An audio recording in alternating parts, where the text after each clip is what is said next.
Hello, everyone, and good morning. Thank you so much for tuning into the show. And I'm here to tell you that if you enjoy the show in any capacity at all, maybe I'm funny, maybe I have good guests, maybe, I don't know, sometimes I'm interesting, whatever. If there's anything that you like about this show, please hit that follow button, that subscribe button, wherever you're listening. If you're on YouTube, make sure you like the videos, you subscribe to the channel, you comment, and you share. I am tired of working menial jobs and would love to speed up the process of making some money on this goddamn thing. So please, like, comment, subscribe, share, tell everyone about us wherever you listen to the show.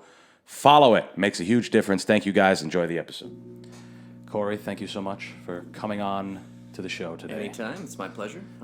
We're going to pretend like we weren't just talking for 20 minutes. Fantastic. And this is the beginning of our conversation. Just met you for the first time ever. Nice. Pleased to meet you. So you were saying right before this, what you said you drove across country with a fucking I did. A band? A band. Which band? I was not in the band. Okay. I was their driver, but it was Scare Don't Fear. So they're a local band. They're not together anymore. They broke up a couple years ago, but they were a Providence band for about 8 to 10 years. Oh shit. Yeah, they were together for a long time, but I grew up with them. So they're all from Providence, North Providence. Oh, you knew them? Yes. Yeah. Yep.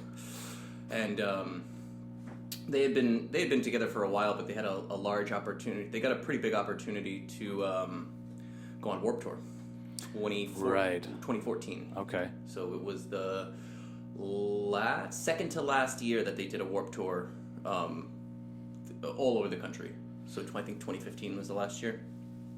And I had just gotten out of a job. I had hurt my back. I was an EMT. I myself was an EMT for 7 years. Oh wow. Okay. Yeah. I drove an ambulance, and I hurt my back at the time. So I was like done. I'd gotten out of that industry. I was just all set with it, and I was just recovering from that back injury. And they were like, "Hey, we need a driver, somebody to drive us on Warped Tour," because usually they would drive themselves. Yeah. They had a van and a trailer, and they would do their own tours. But this one was so specific, very sensitive. Yeah, exactly. That they needed somebody to do the overnight driving because it was 53 shows. Wow. Holy shit. 52 or 53 shows in 2.5 months. So Warped Tour is like a traveling concert, more or less? Yep. Okay. Doesn't exist anymore. Gotcha. So it was like think of it like an outdoor. It was the original music festival, to be honest with you. Well, no, I can't say that. Lollapalooza. Those are the originals. But Woodstock. Yeah, you're right. Yes. But it was for a long time. I think probably since early '90s, I would say, is when it started. And it started in the punk scene. Okay. So it started with punk, and Kevin Lyman was the guy who put it all together. He ran it, and then Vans picked it up as the main sponsor. So it became Vans Warped Tour. Yes, I for vaguely remember this. Very long time. Yeah. But yeah, it started with punk bands, and then over time slowly amalgamated to every genre of music. So you would go to the Warped Tour, and there would be hip hop, always punk.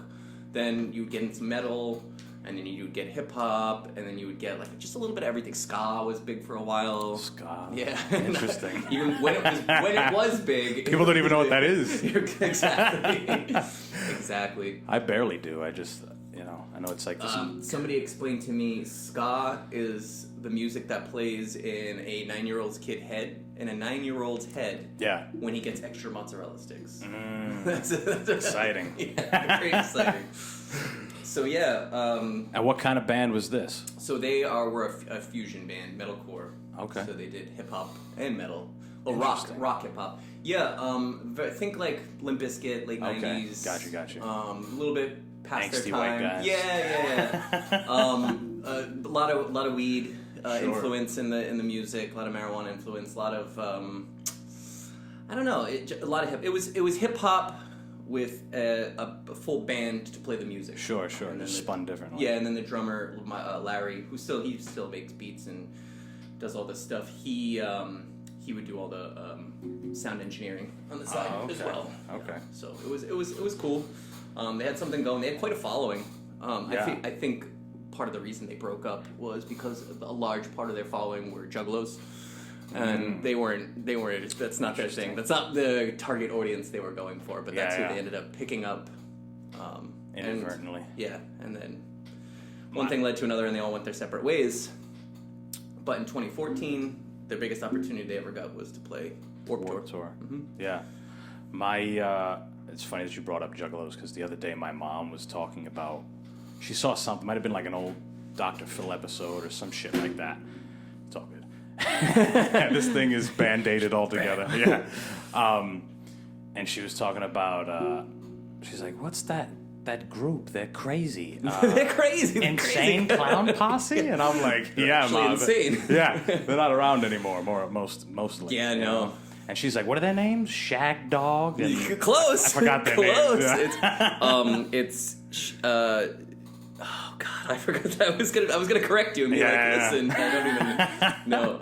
I corrected Violent her. Violent J, and Shaggy Two Dope. Yes, there we go. Their names. Shaggy Two Dope was the skinnier one. Violent J was recently on Steve-O's podcast. Okay. Yeah, he did Steve-O's podcast, and it was actually a really good episode because they don't like juggalos. So they were like, that was never our thing. Right. That was never our intention. They made their own culture, community around us, and then like picked up other bands along the way. He's like, that was never our shit. Right. I kind of respect that. Sure. But they made money off it. They did. They made a lot of money off it, I think.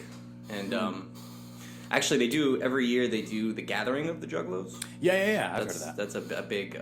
It's a nightmare. I know a kid that had a Juggalo tatted on him. Yeah, that's. I'm pretty sure if you're a Juggalo, you have to get that tattoo. Get it, yeah, it's like mandatory. How crazy is that? What other bands are there that you have that much of a fight? You gotta get tatted. Grateful Dead. Really? Yeah, Grateful. Not have to, but like I know, like a lot of Deadheads will get like the tattoos for sure. Yeah, I guess if you have a name for the group, for the fan club. Yeah, it's a pretty big fucking deal. Exactly. I mean, a lot of, even though they're very mellow, a lot of Dave Matthews Band fans do their own thing. They have their own community and whatnot. Not my thing. Right. So you went to all 50 cities with them? So what happened? So yes, there were 50. Oh God, I don't want to just throw out a number because I'd be making it up. It's in the vicinity of 48 to 52, somewhere around there. Two of them were in Canada, Toronto and Montreal. Wow. But yeah, we went to almost every continental U.S. state, Alaska, but minus Alaska and Hawaii. Wow. That summer, in 2.5 months, I drove 55,000 miles. That's around the Earth twice. Yeah. That was around the equator twice. Holy fuck. Yep, in 2.5 months. It was intense. I didn't enjoy it as much as I originally thought. I thought it was going to be this crazy summer on Warped Tour, but I was working the whole time. Yeah. And I did get to enjoy. Now, obviously, some of the drives weren't as bad as the other ones, so I didn't have to sleep as often during the day. So what I was driving was a 28-foot RV. You don't need a CDL for that? Not for the. It's called a. Class C, Class A. They have a couple of them. Class A, Class B. Yeah, it's the one that's connected. It's all one piece. It's not a hitched or anything like that. Right. And then I had a 16-foot double axle trailer on that. Oh fuck. Yeah, I'll show you a picture. How was that hard to like? Coming from, at the time, I had been driving box truck ambulances for a while. Right. Without a rear view mirror or anything. The trailer was the tough part. Because if you've never driven with a trailer before, it can be a little dicey. Oh, man. Especially something that big. Yeah. You end up getting caught. I found myself caught in a lot of weird situations when I was trying to get gas or, whatever we were doing. This has got to be a fucking hassle. This is it right here. Here it is. A lot of merchandise in that fucking. Jeez. Yeah. God damn. Yep. That was home. Home for 2.5 months. Yeah. It was pretty comfy, for what it is. We did a tour. I did a tour with them the following year where we didn't have that. We had a van and we slept in the van. That was really rough. Oh. Yeah. Yeah. People overlook Everyone looks at an entertainer and they're like, Yeah. they just go up on the stage and that's it. Especially lower end performers who don't have the money to afford a tour bus. Mm-hmm. Yeah, if you're touring and not a tour bus, it's a harsh life. Oh, I can imagine. It's a harsh life. Am I close enough here? No, I'm sure. Okay. I'm sure you're good. Sorry, I don't have feel like headphones. I don't have headphones. That's the next purchase for this thing, nice. so everyone can hear each other. Yes, we all know what's going on. Yeah. But yeah, 55,000 miles, and a couple of the drives were pretty gnarly. I did like Portland to St. Louis, Portland, Oregon to St. Louis. Damn. That was a long one. That was like 28 That's hours. before Portland was fun. Yes. Drugs were still illegal. Yes, drugs were still illegal in Portland. They Yeah. were still there though. Right. That was the cool part, is that because the band was kind of centered around marijuana, a lot of their songs revolved around marijuana and all that stuff, that people would just give them weed. Oh, hell yeah. The merch table, they would have this jar that was tips, but it said weed. Weed, yeah. And people would just drop all kinds of weed in there, and we didn't buy weed once. Yeah. And, obviously you got to be careful about, like, some people put some like questionable edibles and stuff in there that we just went right in the garbage. But for the most part, some guy put a whole ounce in there. Wow. Yeah. Came prepared. Yep. Ready to bless. Yeah. Well, that's the thing. Is a lot of their fans, they had a like I said, a little bit of a following. So they knew. Yeah. So Pulling up with weed, you wanna exactly. Once people knew that they were on Warped Tour and they were going to Warped Tour to see them, they would bring them weed, because they were tweeting it out like, bring weed, give us weed at Warped Tour. And who was it? It was oh man, someone was hiding weed and they would tweet it. It was a comedian. I forget which one it was, but he'd be in like a Seattle, Washington, come to the Harborside Mall and the Macy's and look around for a 20 bag that I left. And there'd be all people like looking for shit. Flipping shit over, going through garbage cans. And then they'd like, he had to stop doing it. I found it. It might have been Ari Shafir. Oh, okay. It might have been Ari He's Shafir. funny. He's a psycho. Not out of his mind. Yeah. But what's funny about the tours and that type of thing is I've always heard about it as from two different extremes, right? It's like rock star. That's the dream, right? Obviously. But even that's hard. It is. You don't see your fam, especially if you have a family and stuff. Right. Sure. And you're traveling and you're on the road. Yeah, but it's not that hard when you have like $1 million tour bus or like a $500,000 tour bus. And it's a little more comfortable. Right. You don't have a shower traveling with you. Right. In 2.5 months, you know how many showers I took? I can count them on a single hand. Really? Yeah. Oh, No. Maybe 2 hands. About 8 showers. That's so eight brutal. showers total. That's brutal. Yeah, it was bad. It was bad. I'll take 8 showers in a day. Yeah, same. It was pretty bad, and especially when there's 8 other guys with you, and you're all without showering for a few days, and they're playing shows, so they're getting sweaty and shit while they're playing shows. Right. Pretty gnarly stuff. Pretty gnarly stuff. That's the other half of the coin that you were just talking about, right? That's the other half. I was gonna say like comics who start out. A lot of they call them. Well, they don't all call them this, but for example, I listened to Joey Diaz. Yeah, I like Joey Diaz. He had a podcast. He still has a podcast, but he would talk about something called a Tribble Run, which the Tribble was the name of the manager who put the thing together, but it was basically a tour, right, for like an early comics, a bunch of spots. Sure, you get a bunch of these comics that are up and coming comics. Right, and they have to find their way there, basically. Oh, they're on their own. Yeah. Okay. So he would talk about, like, I had this fucking car that would break down, and I'd have to fan it down, and then take me 8 hours to get someplace that would be 2, like... That's funny that you brought that up. That RV that I showed you, it looks nice, right? It had 300,000 miles on it when we got it. Damn. Yep, a band, Asking Alexandria, pretty popular band. They were managing my friend's band, so a larger band was managing them under their label. They had their own record label that has since failed. But Asking Alexandria is still a big band. Ben Bruce is the guitarist. He's like the frontman guitarist. He started his own record label, liked Scare Don't Fear, and signed them. And so the whole thing was kind of put together by them. So that's how we got that RV. It was their old touring RV when they first came. They're a British band. So when they first came to the States, before they were super popular, and they touring with 2 buses, which they do now, that was their bus, and they had been on 6 or 7 tours with it total. So it was worn down. Oh yeah. there was towards the end of we had quite a few issues with tires, and an axle on the trailer broke. It was rough. But the worst thing that happened was we were on our way to Pittsburgh, going up and down these hills in Pennsylvania, and it was just too much on the old girl, and a spark plug unthreaded itself and burst out of the top of the engine and dented the hood. Wow! It popped out and dented the hood. Oh fuck! And so we had we had to get it somehow and this is 2 hours before the show started, before we had to be there for load-in, which they were very strict about, because there was over 80 musicians, so 80 different RVs, or they called them bandwagons, which is like a hybrid RV tour bus.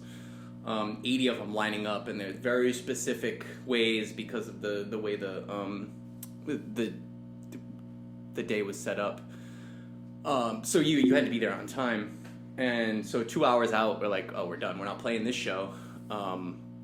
We got a mechanic to come out, rethread with some kind of epoxy compound. I don't know what the hell he did. Mm-hmm. Rethreaded this engine block, put a spark plug in there, treated it, and got us back on the road. I don't know what he did. I don't know if I just made that up. He did something on the road where he rethreaded this spark plug and had us going in less than an hour and a half. Yeah. And we sprinted there, got there maybe 20 minutes late for check-in. It was dicey. It was real dicey. Happy that you got there. Didn't matter what time you got there. Oh yeah. There was a couple times where we had gotten there late enough to where they had to run straight there and like get set up and just get going. That was the cool thing about Warped Tour, though, was that you were using the stuff that was already on stage, and it was sound checked by like the crew, so they didn't have to do their own sound check or anything like that if they didn't want to. Sure. It was, so they had the liberty of just showing up and rushing the stage and playing whenever they got on. That trying to make money off of being good at some kind of art or being an artist is fucking crazy. It's insane. Like it's insane. Dealing with what you just said, like that shit happens often. That's not. Oh yeah. And it's so easy to see how people get discouraged and they're like, very easily. Fuck this. Very easily. I'll just go where get it's a not job. worth it. I mean, they didn't make they were paying $900 they were getting paid $900 a show. So 50 shows, $900. You'd think that's, and they, plus selling merch and all that stuff. They actually came out of Warped Tour in debt. Oh yeah. Because of the amount of gas we had to pay. We had to pay to get that shit fixed all the time, the RV and all that stuff. They actually came out in a substantial amount of debt, even though we were getting paid quite a bit. Plus they were paying me to drive and all that stuff too at the same time. Yeah. You gotta have some serious faith to try and do that shit. Any art, I mean.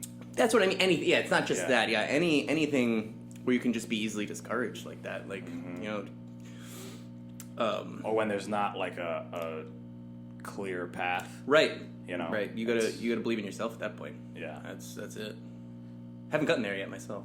It's tough. It is. It's a lot of learning about yourself. It is, and I'm always trying to see where I can improve and find my niche. That's what it is. I call it finding my niche. I haven't quite found it yet. But I mean, shit. It's a lifelong thing for a reason. For sure.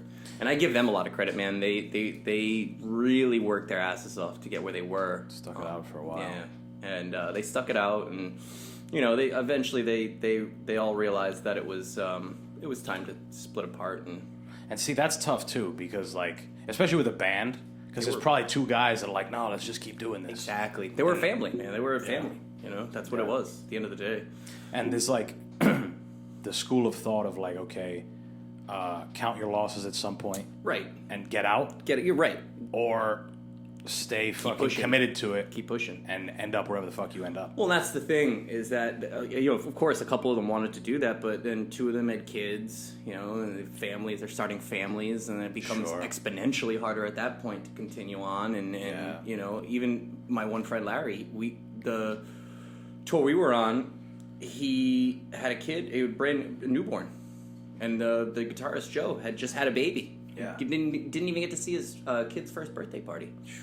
because there's such an opportunity. He was going out of his way to try and make life better for his kid. And missed out on that stuff because they had a dream. They were chasing a dream. Right. Which gets harder when you have things like families, of course, and obligations and shit. Of course, That's why almost when you have like nothing, it's almost easier to kind of chase that shit because you don't know. Oh yeah, exactly. And I think that's where they all started off. Yeah. They were all in their early 20s and smoking weed every day and saying, "Hey, let's start a band." Yeah. It became something. It became, I think, more than they had anticipated. Yeah. It's hard to walk away from, I think. Yeah. There's plus, I mean, when you spend so much time focusing on something, and then all of a sudden you have to change course. Yeah. It's like... So I have a great anecdote for that. I Yeah. have a great anecdote for that. Yeah. The person in the band I'm the closest with, is one of my best friends, Frank. He was this lead singer, one of the two lead singers, and lyric writer and all this, and a very good friend. We go back very far. He's from Providence native. Sure. He, as soon as the band broke up, that's what it was for him. It's like, where do I go from here? He didn't know what to do. That's why, you know what I mean? And I helped him as best I could, and I think he found it. He's a freelance video editor now. Yeah. And he edits YouTubers' videos and all that stuff. Makes very, a good, I wouldn't say very good, but he supports himself. Sure. But he had to find that. Right. You know what I mean? Like, he had to be willing to walk away from 9 years of pouring his heart and soul into this and to start pouring it into something else. Right. That's hard to do. Yeah, it is, because you can still be left with, even though you went for a while, you can still be left with what could have been. Exactly. Because there's still more to be done, maybe. Exactly. And they, perfect, an anecdote to that too. Yeah. Right before they broke up, I would say like one of the last things that was keeping them there was Corey Taylor was interested in them. Corey Taylor. The lead singer of Slipknot. Oh, wow, and Stone Sour. Really good dude. The drummer died from Slipknot, right? Yeah, Joey Jordanson. Okay. Yeah, gotcha. Good dude. Corey Taylor just had too many things going on in his life because he has 3 bands and all kinds of stuff. But he was like, I want to manage you guys. I really like your sound. I want you to go somewhere. And it just never became anything. And for them to like just be that close, they were so close, and then walk away. Yeah. It was tough. I'm sure it was hard for them. It was hard for me to watch because I was so close to all of them for so long. Sure. But they're all doing well now, individually on their own. Right. I mean, I guess you got good stories, right? Yeah, that's what it is. And then obviously some of them are at least 2 of them are still in music anyway. On doing their own thing. Well, that's the thing is like you don't have to be the biggest band in the world to still play music and still be happy doing it. Enjoy it. That's the thing. And make a living doing it. It's what do you get out of it? What are you getting out of it? Sure. And most musicians that's why they're doing it, because they enjoyed playing music. Right.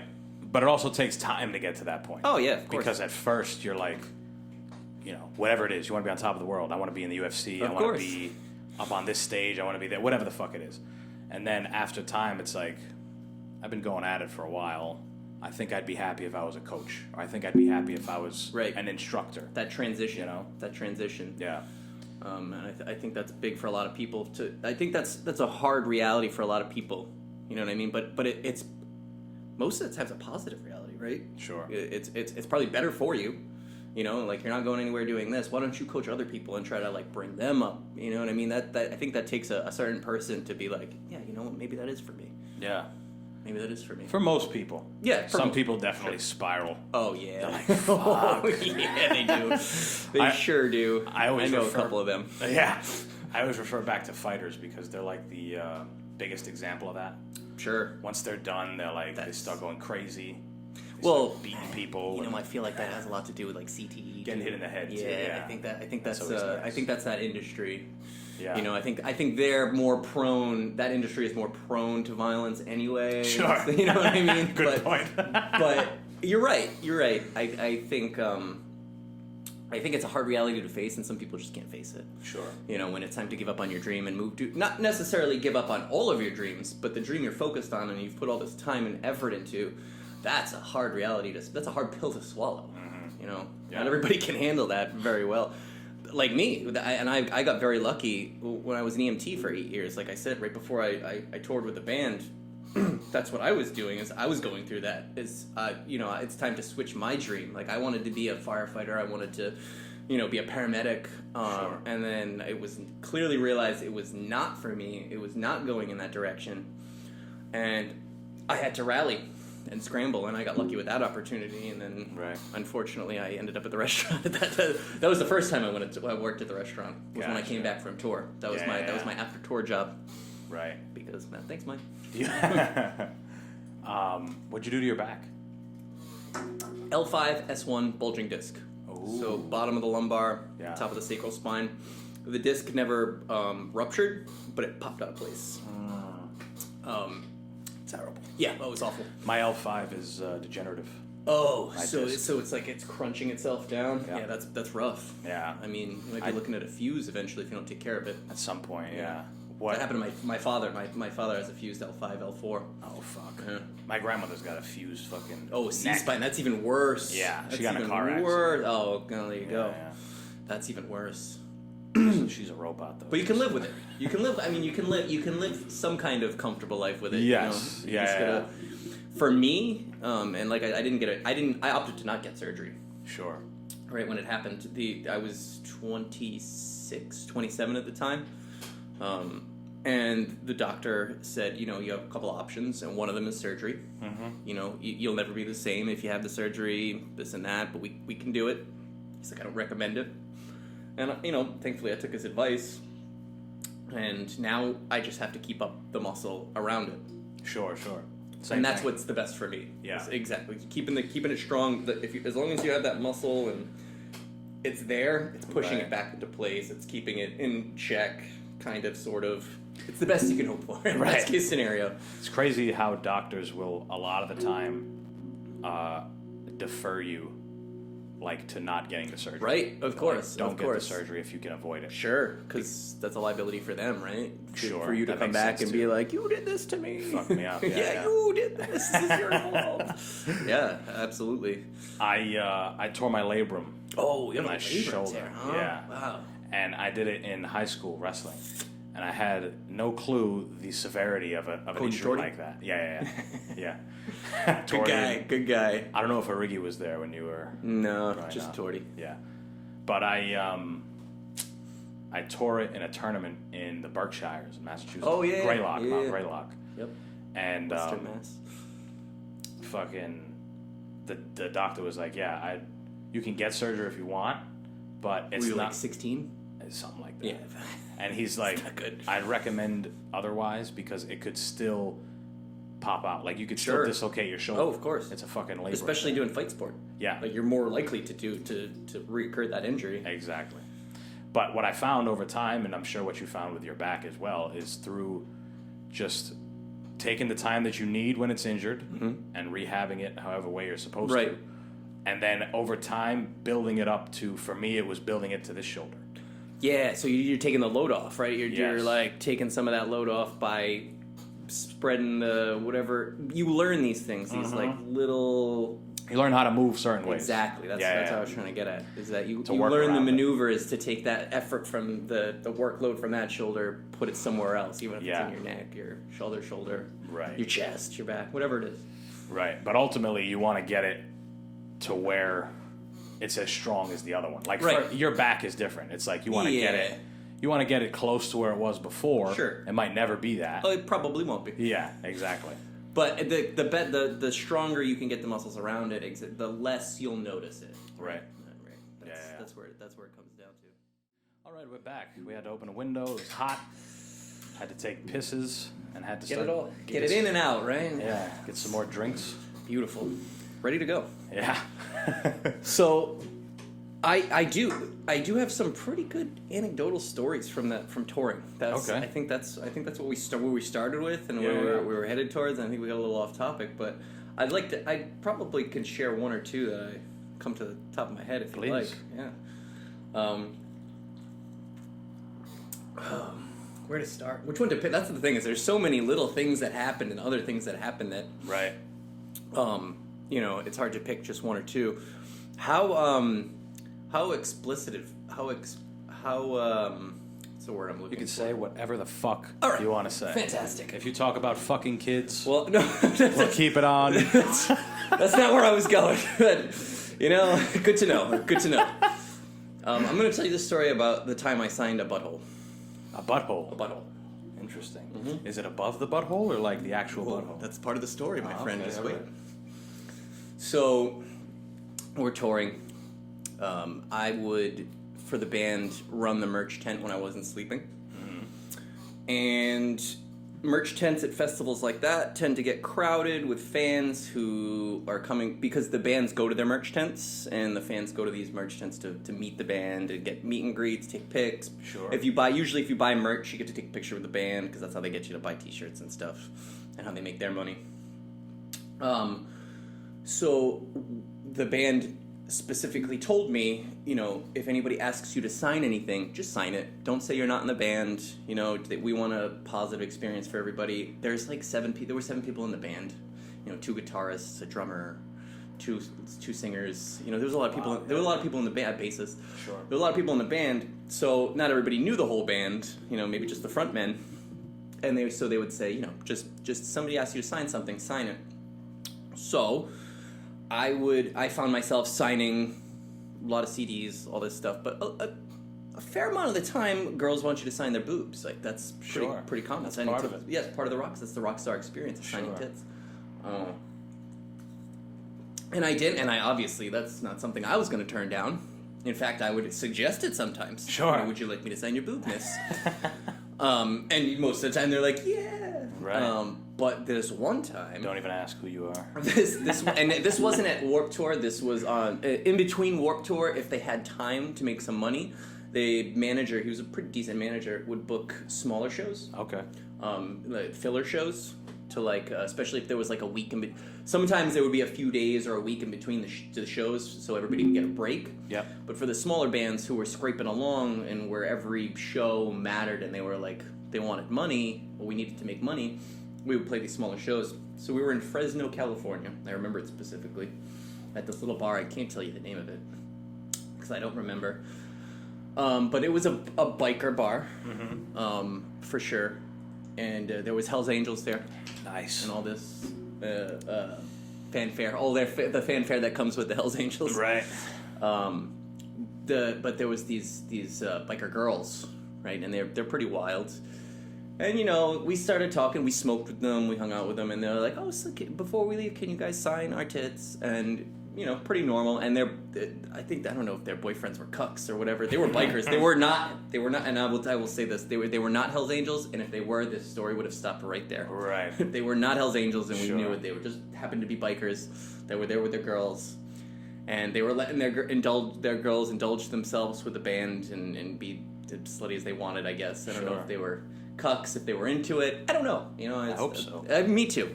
So everybody wins. Everybody wins. Whatever the case may be, they were signing. We were all signing the boobs, and one of the girls says, "Hey, can you?" Looking at me directly, can you sign my butt? And I was like, "Of course." She had a great butt, a really nice butt.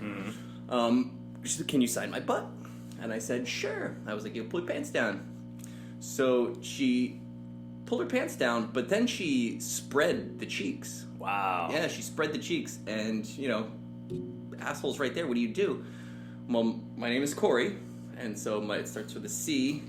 So the C of my name went whoop, right around the butthole, and then down the leg. Nice. Yep, and then... So you used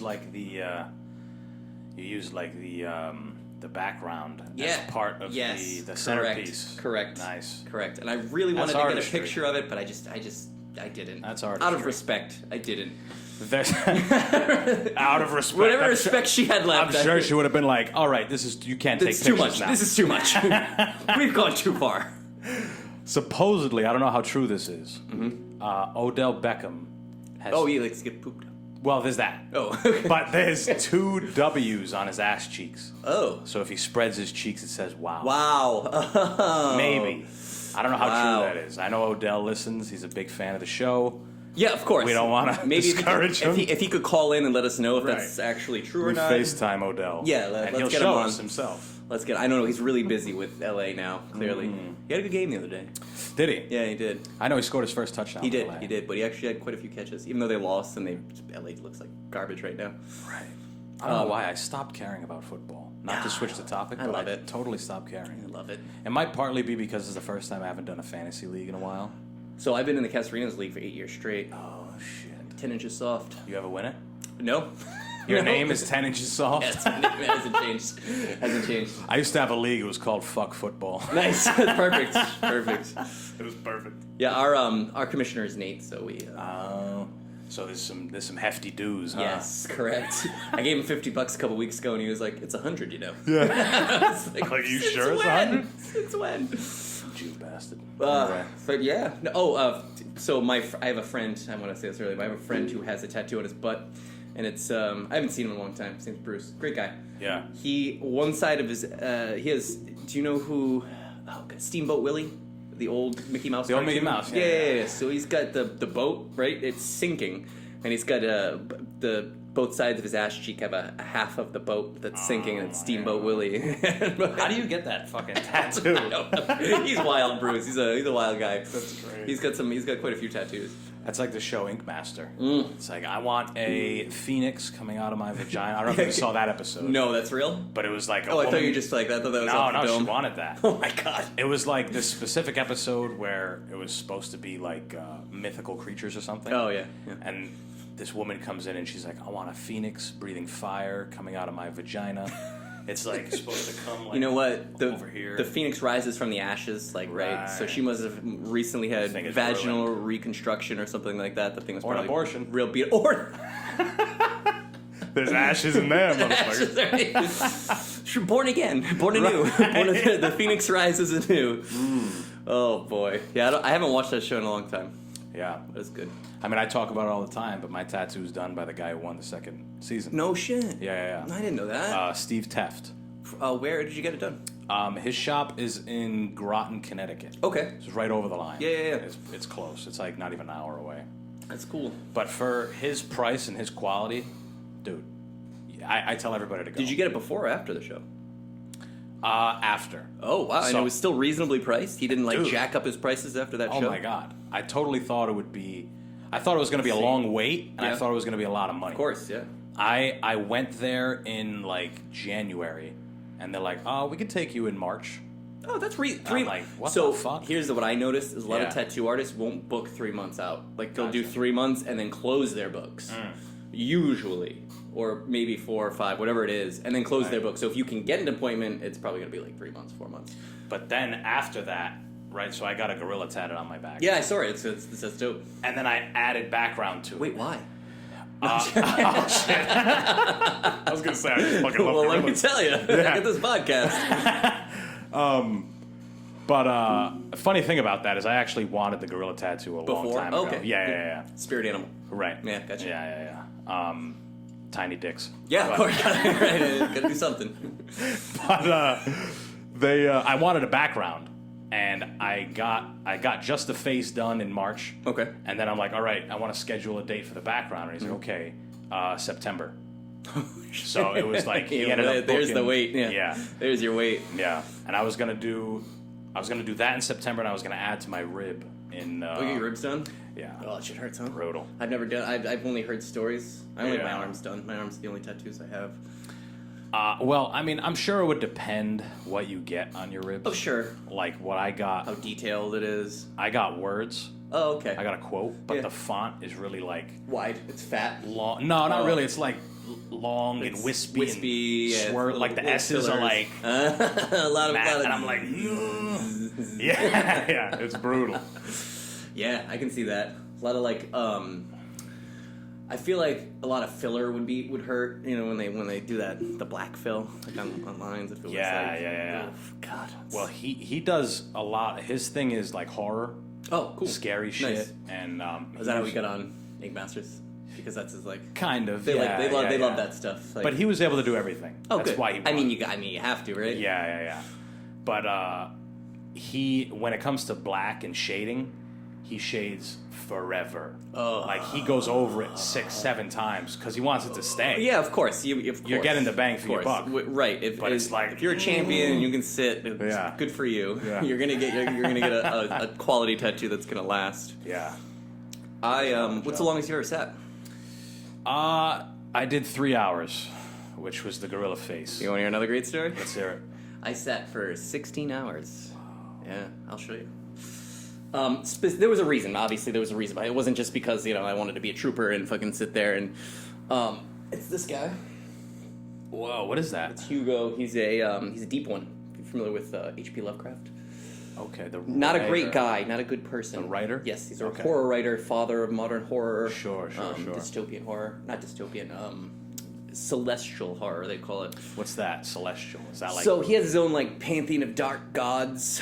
So it's about these. He wrote in the 30s and the 20s, before mainstream horror was a thing, and he wrote about things that people were.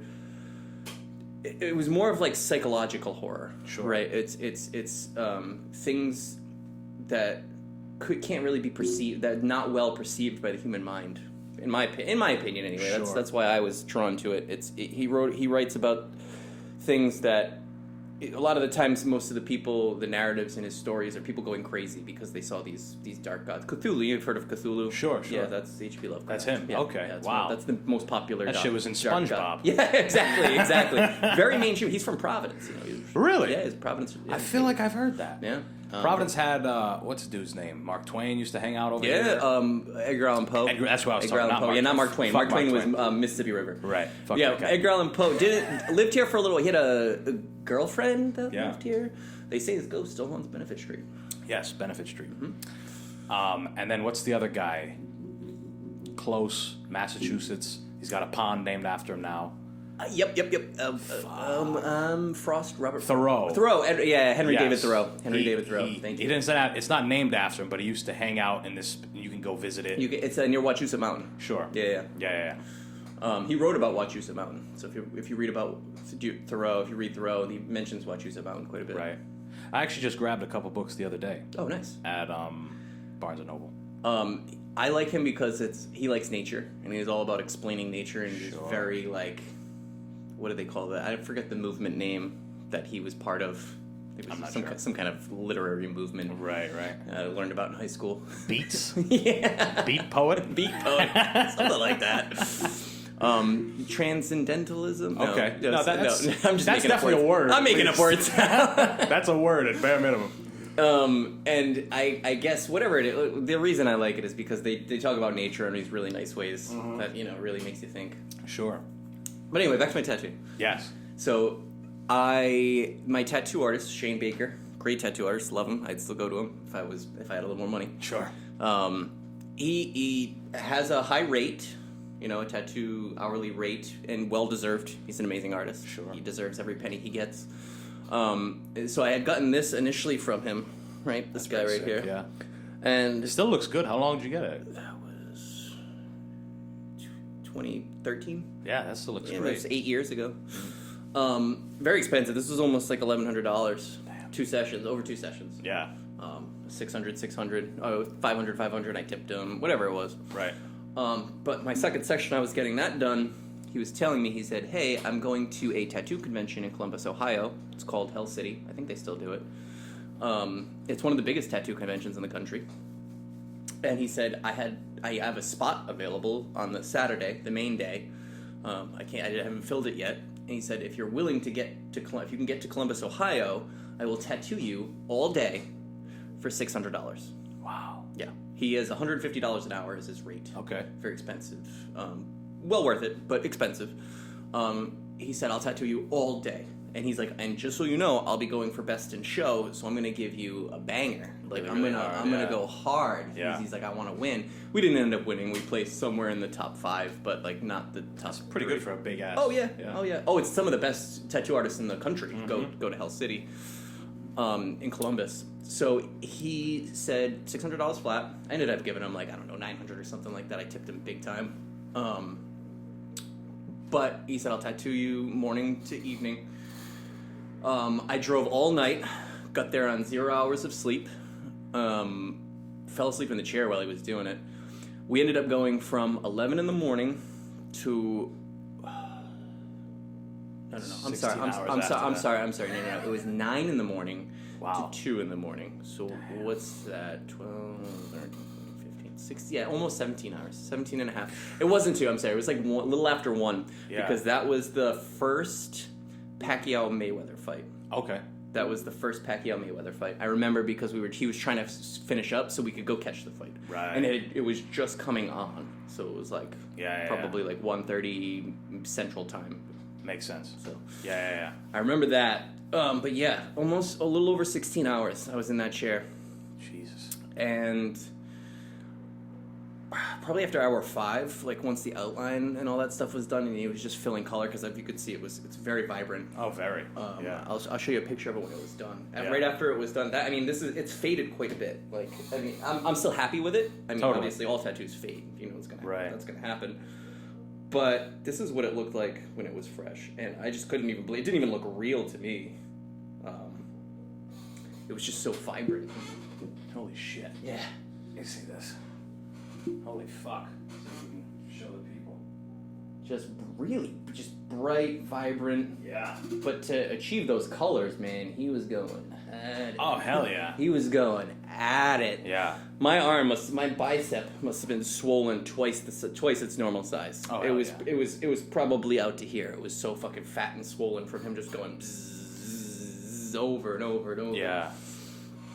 And the only reason I was able to do it for so long is because so many people are walking by you and watching. You're an exhibit at this point. Sure. Right? If you get a tattoo at a tattoo convention, you are an exhibit. People are going to be watching. And I just did not want to look like a pussy. I just didn't. I didn't want to look like a pussy. Stone-faced. A lot of hot girls there. Obviously, plenty of hot girls there walking by, being like, "Oh my god!" You know, you gotta stone face that shit. You can't fucking squirm. So, yeah, 16 hours. That's fucking brutal. 16 hours. One shot. The whole thing done one shot. Yeah. A lot of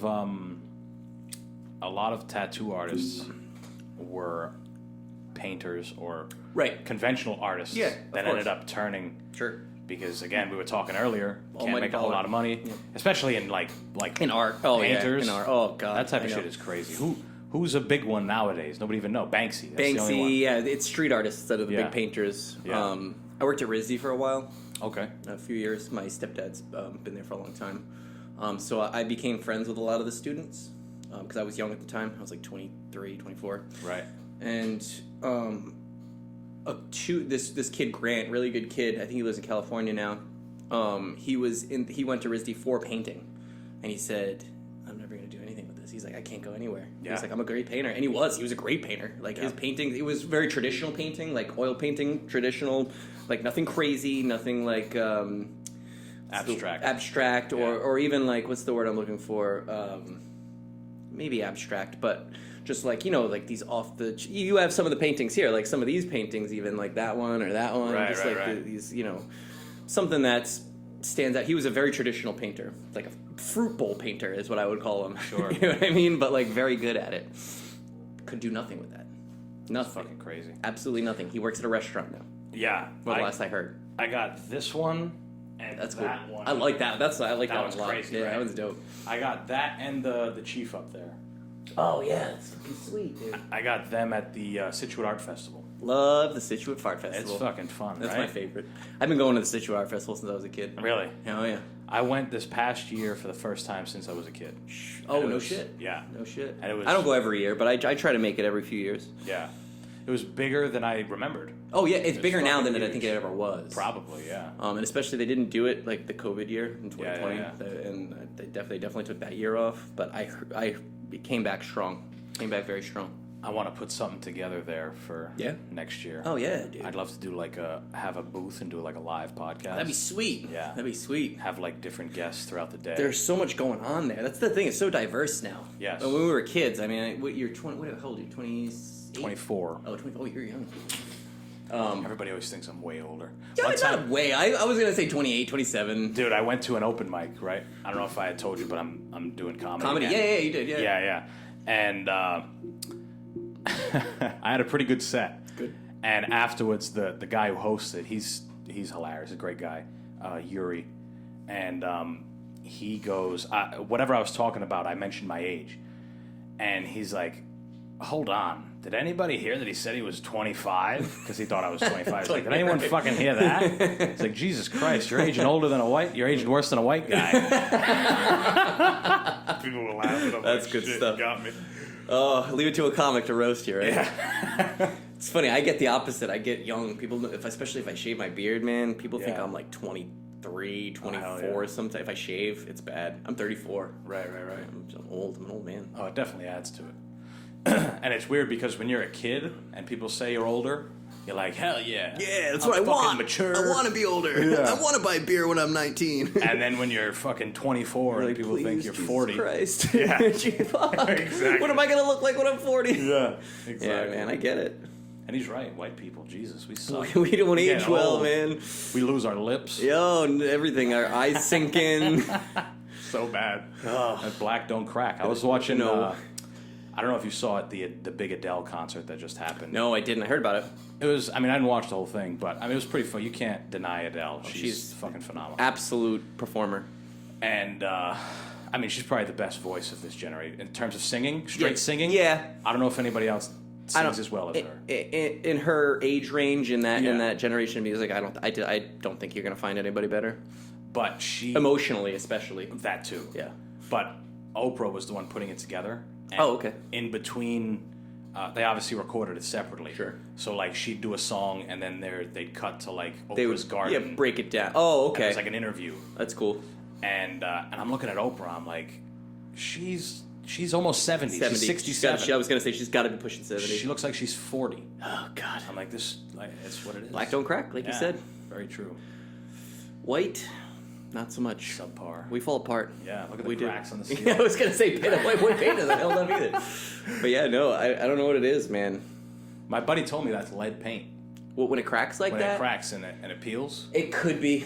Yeah. Yeah, it could be. We had a big This is an older house. Yeah. It's in great shape, but it is definitely an older house. flap right over our stove. Just a big piece, like, just falling right down. My kitchen's the same way. It's Yeah. the same thing. I live in a basement apartment. Right. But the house was built in, like, probably the 40s or the 50s. Mm-hmm. It's an old Italian house on off Langdon Street. You know, the neighborhood over there. You Yeah. grew up over there. And it's pretty bad. As long as you don't eat the paint chips. Sure. If you've been eating them. Toughest part. Yeah, it's so They hard. look so It's fucking so they're crispy, you know. As long as you're not eating them, as long as you're not, I think it's okay. As long as you don't have pets, that's the other thing. If you have pets, that's bad. Makes Kids, sense. obviously, kids bad for kids because kids will eat that stuff. They'll please put But anything. they'll in them. get older and And they'll be right, all right. and their brain will They'll grow. They'll grow out of the lead. If they end up killing you, it's okay. Well, that's the problem with these heavy metals is that they never leave, right? That's why Right. they're so dangerous. Yeah. Your body just holds on to them. I saw a picture the other day of an old ass Doritos bag, like old ass Doritos bag, and it was like something about the flavor on it, and they're like, it's scary that I'm this old that I remember this flavor, and the caption under it was like, what's scarier is that shit still hasn't broken down. Yeah, seriously, bag looks like you the bought it pig, yesterday. That's fucking it's probably from the 70s, dude. Yeah. Probably from the 70s. Yeah. Some of that shit's crazy. Yeah, I agree. I don't know if you've ever watched. I mean, you're a bro, so all bros watch JRE or listen to Joe Rogan. Joe Rogan, podcasts. yeah, of course. I am particular. Sure, it's gotta be a certain. It's gotta one. be a good. It's gotta be a good guest. Yes, I'm more interested in the people he has on than listening to Joe Rogan. I talk. agree. Yep. But he had a scientist. She was a scientist. Not a pseudoscientist. Because he likes pseudoscientists. Right. Yeah, he does. Sometimes he gets like the fringe scientists. It's hard which to is get through. not always a bad thing. Yeah, All the science we know today was once fringe science too. very true. Remember that? Yeah, Galileo. Yep, exactly. People thought he was crazy. They were gonna fucking burn him alive. Yeah, and they fucking should have. Exposing the truth. But he had a woman on, Dr. Shanna Swan, I think her name is. That sounds very familiar. And she was talking about how plastics have, since everything we have has plastic in it, where we store our food, where our food is processed, Sure. the pieces of plastic in the Everything. machines, over time, it's actually diminished men's sperm count. I believe that. And it's also shrunken our taints. Really? The space in between The the butthole and the ABC. ball sack? The just ABC. Like just It's shrinking. gotten shrunk smaller. And what's interesting about that space, the ABC, is that ass ball connector. Oh, a perineum. Perineum. There you go. Perfect. Don't ask me how I know that. And what's interesting about that is that for whatever reason, in mammals, that's the metric of masculinity. Really? So the longer your The taint gap, is, the bigger the gap, yeah. the more masculine you Sure, are. yeah, right. Male or female. Okay. So if a female has a bigger taint than the perineum. other females, she's probably a little more masculine. Right, yeah, I got than it. the A other little ones. more hormone, a little more testosterone going on. Yes, exactly. Okay. So over Interesting. time, she said that our taints have shrunk, our dicks have shrunk, and sperm count has gone down significantly. So plastic is taking our manhood away from us, is what you're telling me. Yes, big time. I don't like that. Is it PCBs, like that kind of stuff, like the stuff She that's said in water which bottles? one. She that said specifically. it's the stuff that they put stickers on now that say we don't have this. This doesn't exist. Probably not. They probably aren't telling us. Yeah, they usually don't. Because it's also a specified study. Yeah, right. Well, I mean, Yeah. I feel like a study like that would be really hard to conduct, right? Like, is it the plastics doing this, or is it something else? Right. You know, is it mainstream media that making everybody a pussy? Like, what is it? What is It's it? probably that too. Yeah, probably. Yeah, that's the other thing. That's I mean, crazy, man. yeah, and she attributed it to plastics. She's like, oh yeah. this. I mean, I believe it. I mean, if you think about it, like, and it's funny. I thought that this came up in my head the other day. I've been watching this show Das Boot on Hulu about World War II, about U-boats in World War II. Nice. It's a drama, but a lot of the personal effects that they have. Specifically, this guy's pulling. He has a pill bottle, right? It's a metal pill bottle. Right? And I was like, why does he have this little metal pill carrier? I'm like, we don't have those anymore. I mean, they Yeah. exist. You see them, but like, who the fuck uses that shit? Yeah. But it's because there was no fucking plastic to put it in back then. You know what I mean? Like, everything was made out of metal, leather, wood. You know what I mean? Yes. The main elements, you know, plastic wasn't a thing. And the plastic that did exist was highly specialized. Yeah. It was for something Certain specific. things. You know what I mean? Yeah. So yeah, that's crazy. That just think about it. Because now everything we Everything. use is plastic. Everything. Well, you know what? And I'm happy to say that we are getting away from that. I feel like a lot of companies are using aluminum and recyclable things like recycled paper and cardboard and aluminum and stuff like that. Things that we can recycle Sure. to make somewhat of a difference. Well, as of recent, I mean, we've become as a I guess a human culture, we've kind of been more concerned with everything. Of course. Which You're right. Which in this case is good. Yep. We should be fucking concerned Absolutely. with the environment. and Absolutely. Yeah, the environment's going fucking down the rough. shitter real fast. Yeah. I guess Al Gore didn't make it up. Poor guy. He tried his hardest, man. did. He tried his hardest. People weren't fucking listening. And still, Trump didn't believe Still, none of that shit. He's an idiot, though. Yeah, right. I don't want to get into politics, but he's a fucking idiot. No, we don't have to, but yeah, he's a moron. he was just another one who was like, we don't, who gives a fuck about that? Yeah, I do. It's like, we got money to make. I do. I care. Money. Hello. Look at that. You know about the Pacific garbage patch, right? Yeah. That's Oh, the totally. Plastics, man. That's what happens. Like, it's got to go somewhere. Mm-hmm. It's got to go somewhere. Right around and a sea obviously, we turtle's try to neck. get it in the garbage, and we try to put it in landfills, which isn't great either. And what does that do? Just soak into the ground? Just sits there for thousands and thousands of years. Yeah, But the stuff that doesn't make it there ends up in the ocean. sure. And it's crazy because there's so many things that could have been substitutes. Like, we're pretty far. Oh yeah. We're pretty, like, Absolutely. But you know as well as I why they were not substituted. Sure. Shit, plastic's cheap. Right. Plastic's cheap. But that's the thing, is other things could be cheap, too. Sure, of course. What about hemp? Nothing's made with hemp. Dude, hemp Until is today. cheap. Yeah. And there's an abundance of it now, Yeah. you know? Because it's being used more. Because weed is course. now, like... It's mainstream. It's legal. Do you know that's Yeah. why for a long time there's a law from the 1700s where hemp couldn't be taxed Right. because it was a staple good. Clothes were made from it. and all Everything this was stuff. made from hemp. Right. Yeah. But that was they think this is a theory.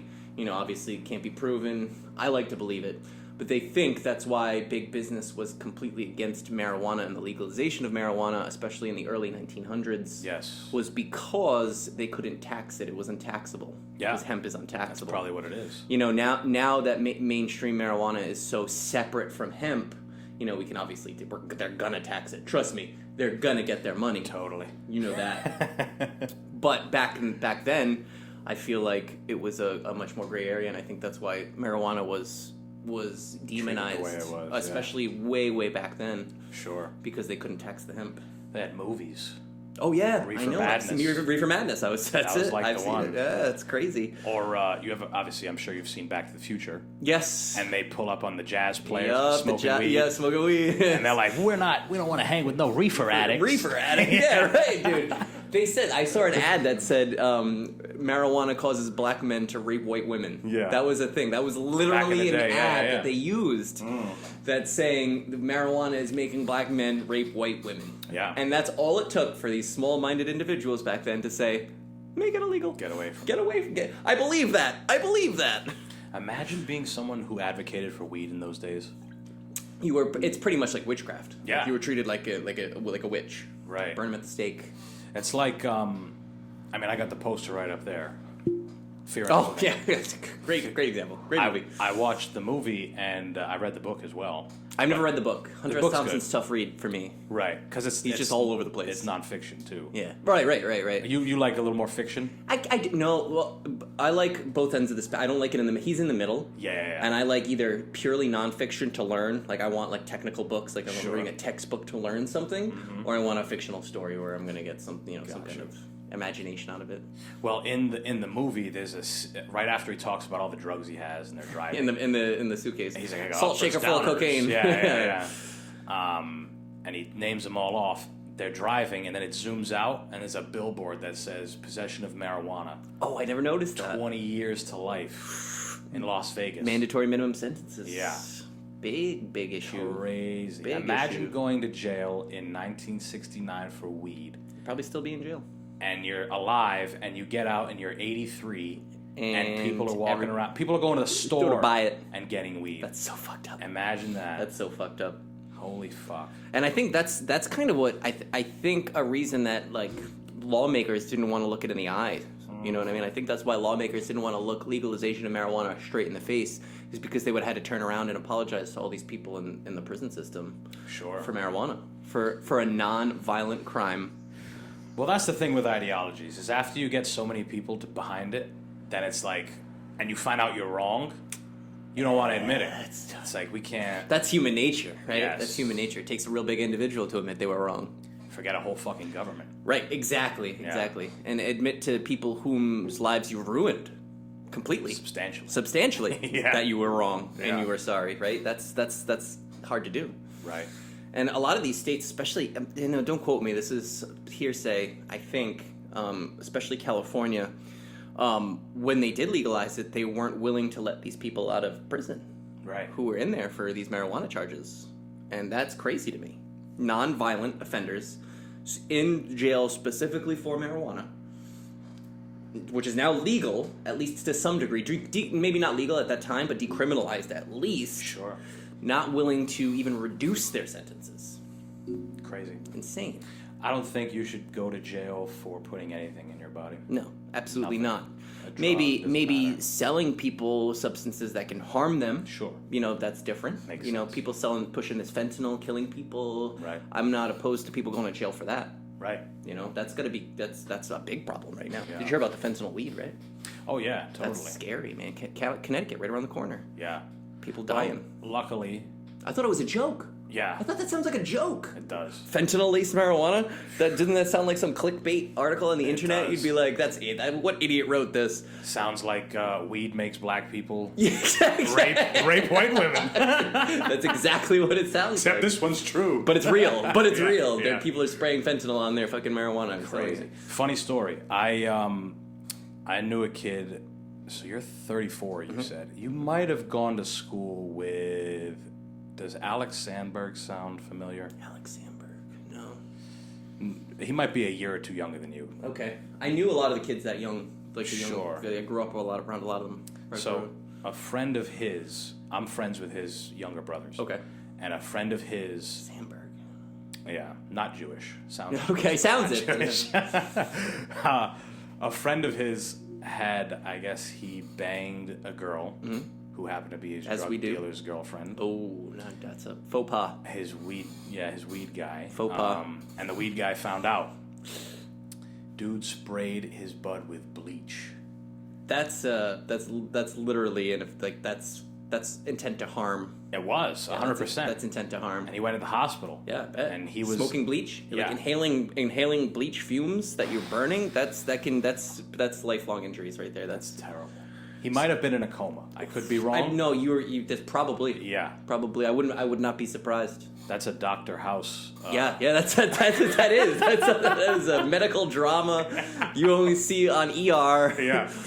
His weed was sprayed with bleach. Yeah, they have to do all this crazy shit until the end of the episode. Now, here's my thing: is that he didn't smell it when he was breaking up, or it was like, "This is some gas." Yeah, probably. This is some gas. He's like, "What do you call this? Shit, Chlorine?" Smell this, dude. This is some Clorox shit right here. Oh my god, that's probably what it was. That's, you know what I mean? To be honest with you, I'd be like, "Damn, this is probably some piff right here." Okay.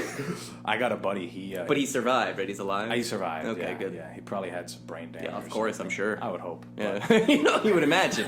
One would imagine. You don't get something for nothing. Nothing, right? But I got a friend who grows bud.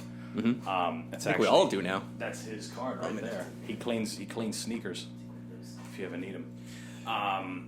But his weed operation is also very legal, everybody. So It's very legal, right? He's got grower's license. This is why we can talk about He it. gifts it to me. Sure. Yeah, right. Yes. Yeah, got it. And but he has It's always cats. good to have one of those friends. Oh, And they graze sometimes. Oh, they go in his room. a little munch, do a little munching. And I will absolutely get allergies.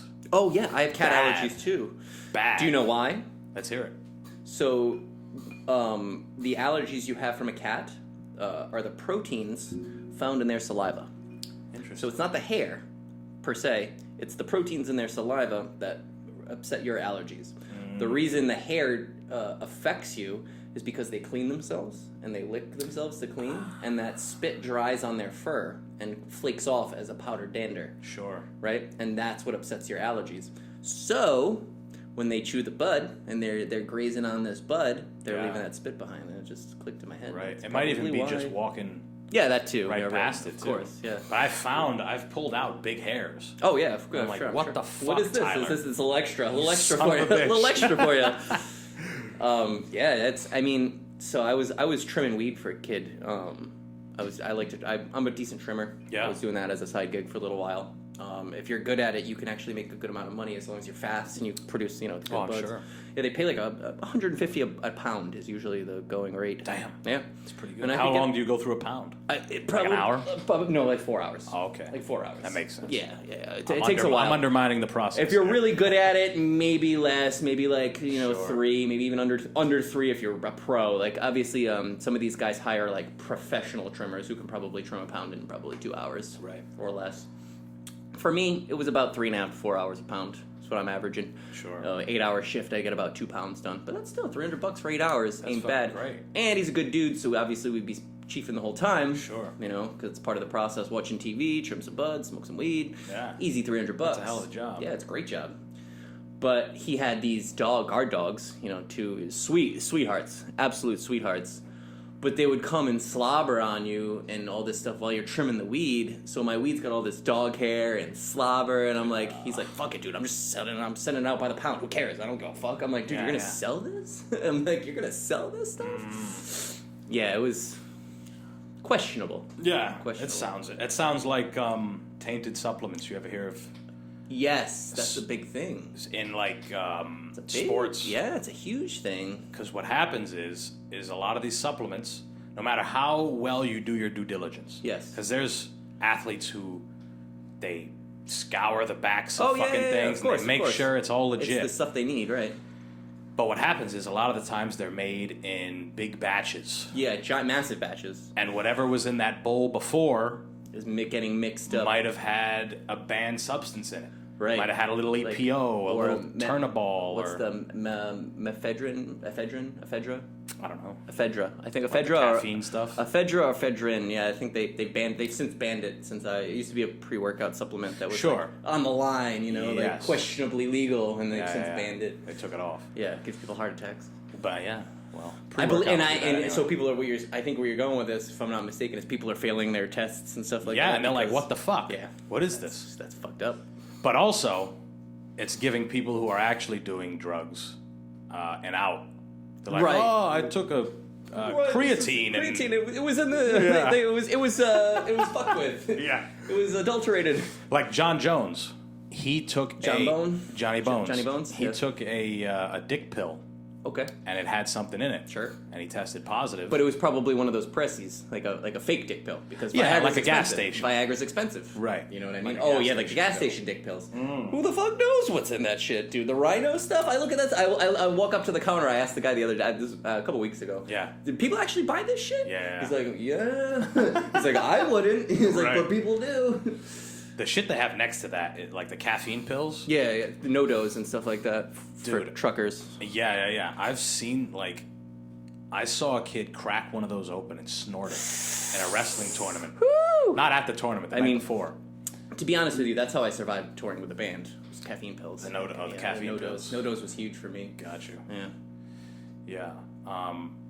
One time I drove from Florida back here. Sure. Straight. Yeah. 24 Good hours. 20. I was gonna say 24 hours. It was 26 actually hours. like right to the minute. It was Yep. crazy. Yep. Or That's right to Florida. the hour, I should I've say. done that drive several times. And the whole night I was just drinking coffees. Just And it's weird because, like, I don't associate that with taking, like, in my mind, a caffeine pill is worse. but It's also like I'm it's just drinking not- 7 coffees. it's the same thing. It's like, It's what's same the thing. difference? I mean, you're breaking it down over Yeah. time. Your body. See, here's the difference: is your body's processing it a little slower, so it's easier on your kidneys and your liver. I think because it's Yes. being processed not much slower, but like when you're taking those no-dos, your blood's going straight to the liver, straight to the kidneys. Yeah. I would get kidney pains. Yeah. Yeah. Can I use the I gotta use the bathroom. Go ahead. Yeah, I have the bladder of an 8-year-old. That's perfect. Have you been reading anything lately? Anything new? Or something that you've revisited? Like book-wise? Yeah. Just in general? Yeah. Because I know you read. I do. So, I do. yeah. To be honest with you, I've been really slacking on my reading. Yeah. Working at 2 jobs is tough, and I've been exploring the stock market. Okay. And trading Oh, stocks. we can talk about that. Yeah, I'm a finance major. Are you? Yeah. No shit. So it was all new to me. Yeah. I've knew very little. I mean, I used to have. I was given stocks by my grandmother Sure. when I was a kid. So I had Verizon stocks my whole life, and I sold them to get a car when I was like 18. Wish I didn't, because they were $28 a share when I sold them. Now they're $50, Shit. so it would have doubled. And I had like $4,000 or $5,000 worth, so I probably have $10,000 or $11,000 now. Not a lot of money, right? But big deal, though. yeah, big deal, right? Yeah. So I cut my profits in half by selling them back then, right? But I'm getting back into it. Crypto too, a little bit. Like I'm not Okay. trying to jump like crazy into crypto. It's scary Right, stuff. right. But there's money to be made. Yeah. I want a piece of that pie. Right. There is a market for it. Mm-hmm. So a lot of the reading I've been doing lately is about the stock market and trading. Okay. So like financial news? Yeah, a lot of financial news. Alpha, what is it? I'm not sure. It's I used to do Wall Street Journal. yeah, I love the Wall Street Journal. Yeah. It's some of it's tough reading, and I try to keep up with it. But I like Yahoo Finance right now, to be honest with you. Yahoo Finance is great. I think Yahoo Finance does a really good job of keeping you up to date with just enough, giving you just enough to where it's not too much. Seeking Alpha. Seeking Alpha. Seeking Alpha. Okay. I'm on their email list, and they send these bi-weekly emails that break down the market and what's going on. Definitely helps when you have like a program or Something there to to tell you follow. about it. Yeah, right. I mean, I started this on my own. Like nobody else wanted to do it, and I don't have anybody who really does it that I can talk to. Yeah. But I'm really good at teaching myself stuff, I think, at this point in my life. Oh, totally. But yeah, that's what I've been reading a lot about. Yeah, the thing about stocks is like everybody. You could have people who have complete opposite ideas, and they could be right. Right. Like either one could be right. Sure, absolutely. Like you could look at a stock, and one analyst is like, It's bearish. That's trash. Yeah. And one guy's like, I don't know. think so. There's something to it. Yes. So I had my finance professor on here from Rick. Okay. Professor, see if I say his name right. Professor Satsiaglu. Oh, okay. There you go. That's a good one. Yeah, That's he's a good one. Turkish. Okay. But we talked a lot about it, and I'm like, I brought up the same thing to him, and he's like, yeah, it really comes down to how you feel about it, which is a lot of gray area. Because Right. people of course. think finance, Black or white. yes, Of course. because of the name. It's like finance. Finance, It's like right? It's like a Wall thing. Street People and- make money or lose money. Like, Yeah. I get it. Right. But you're right. It's a big gray area, Yeah. and a lot of it is untaught. Yeah. Oh, totally. Well, what's interesting is Rhode Island is the first state to make it mandatory to take a financial literacy class in high school. Oh, not when I was in high school, but now It's but new. now. It's brand new. Perfect. My brother's I think every taking it right fucking now. kid should do that. Yes. Every kid should learn how to pay their taxes and. We used to be balance a checkbook, but we don't need that. You don't need that anymore. That's archaic. I don't even know what that means. Yeah, that's archaic. Not unnecessary. Yeah. But back then, Sure. But I mean, who knows how good of a job they do sure. in teaching that Sure. shit. They had something going when I was in high school. Yeah. It was optional though. Right. Now It it's was an mandatory. optional finance class. Yeah. Mr. Isabella. Of course. Yeah. Accounting. So he was the one who would Credit teach cash, it. son. Yeah. Hell yeah. Oh, what a good guy. He's a psycho. He's nuts. Yeah, he's Yeah. nuts. Did they used to do the teacher versus student games when you were there? No, So but I've heard about them. One time he was playing in the soccer game. Yep. And he played for fucking 2 minutes. Sure. And He's old. because he's old now. Yeah, I was gonna say he's an old guy now. And the whole time everyone's credit cash. Sicko. That's amazing. And even that class, that's more of like a bookkeeping class. Yeah. Accounting. No. So when I was there, It's probably different. there was another. It was him and Miss King. Miss King Would okay. separate. There was half and half of the year. So you would have King for the first half, Isabella for the second half, and they would do. It was a personal finance class. Right. So they would. His whole thing was he taught us about mortgages and how house mortgages work. Important. And all that stuff, and how loans work, Sure. and how compound interest works, and all that stuff that important kids don't know about. Sure. And Miss King taught us about personal budgeting and all that stuff, and Gotcha. keeping a personal budget and balancing a checkbook. And all that stuff. Yeah. I mean, that shit is so valuable. Very, very valuable. I forgot the name of the class, but yeah, it was optional. It's probably completely personal optional. finance, yeah. It was completely optional. No, it had a weird name. It wasn't personal finance. It had like a different name. It was like a unique class that was not Yeah. in the finance because it was optional. That was the first finance class that I took when I was in college, because obviously your first 2 years are stupid. Gen eds, Yeah, all shit gen you eds. took in high school. Yeah. Of course, been there. Yeah. As a college dropout, I can assure you that I've been there several times. Where'd you go? CC. Okay. Yeah. Yeah, I went to CC for 2.5 years and then transferred to Rick for a year and a half. So I did CC for 2 years. Yeah. Dropped out. Went back for a year. Dropped out a second time, and Yeah. now I'm dancing with going back for a third time. Right. When you were there, what was your major? Fire science originally, when I wanted to be a firefighter. Sure. They have a really good fire science program, which a lot of colleges don't, which Yeah. was interesting at the time. That's where I got my EMT license. They had to do an EMT class. They did a fire investigation class, firefighter 1, firefighter 2. That was useless because anybody can get on a fire department without having that class. Sure. To move up, so I guess it's good for people who are trying to become officers in fire departments or fire investigators. Right. But you don't need it to be a firefighter or an EMT. So that got sidelined when I became an EMT full time. I just dropped. That's when I dropped out. I started making money. That's what it was. I got my EMT license from that program. Started making money as an EMT, and I was like, "Fuck college." Yeah. And then I went back a couple of years right before COVID. I went back for engineering. Wow. Yeah, Okay. a little bit big jump. Because I'm naturally pretty good at math. Sure. I tested, and when I went back and I took my placement test, I tested into some pretty high math. I could have took trigonometry, and I did. I took trigonometry right away. Wow. Because I know algebra, self-taught algebra. Damn. And The textbook?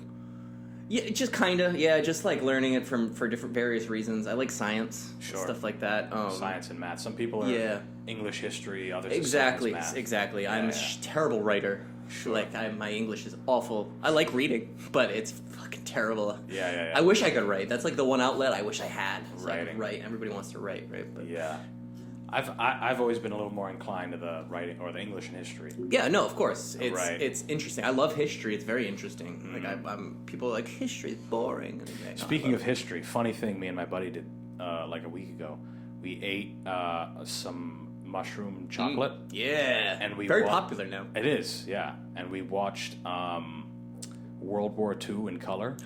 Oh my god! Dude. How serious is that? Great. Oh my god! But what's crazy is that when you're on mushrooms, everything's hilarious. Right. It's like, Hitler. Yeah. So we're watching fucking kids and moms walking through war-torn Stalingrad Yeah, absolutely on the way to school, and we're like, decimated. Yeah, decimated, sad sacks. blown, bombed cities. Like must suck. Yeah. That's I love it though. yeah, no. History. It also depends what history you want to learn about. True, big time. Because War history for me. the thing with school is they'll discourage people from certain things. Of course. Like, the biggest one, in my opinion, because it happened to me, is reading. When you're in school, they make you read certain things, Yeah, whether of it's course. for summer reading. Specific reasons, but Sure. But even if it's summer reading, you can look at the whole list and you're like, none of this shit is interesting to me. I just want to pick the shortest one. Yeah, I don't want to read any of this shit.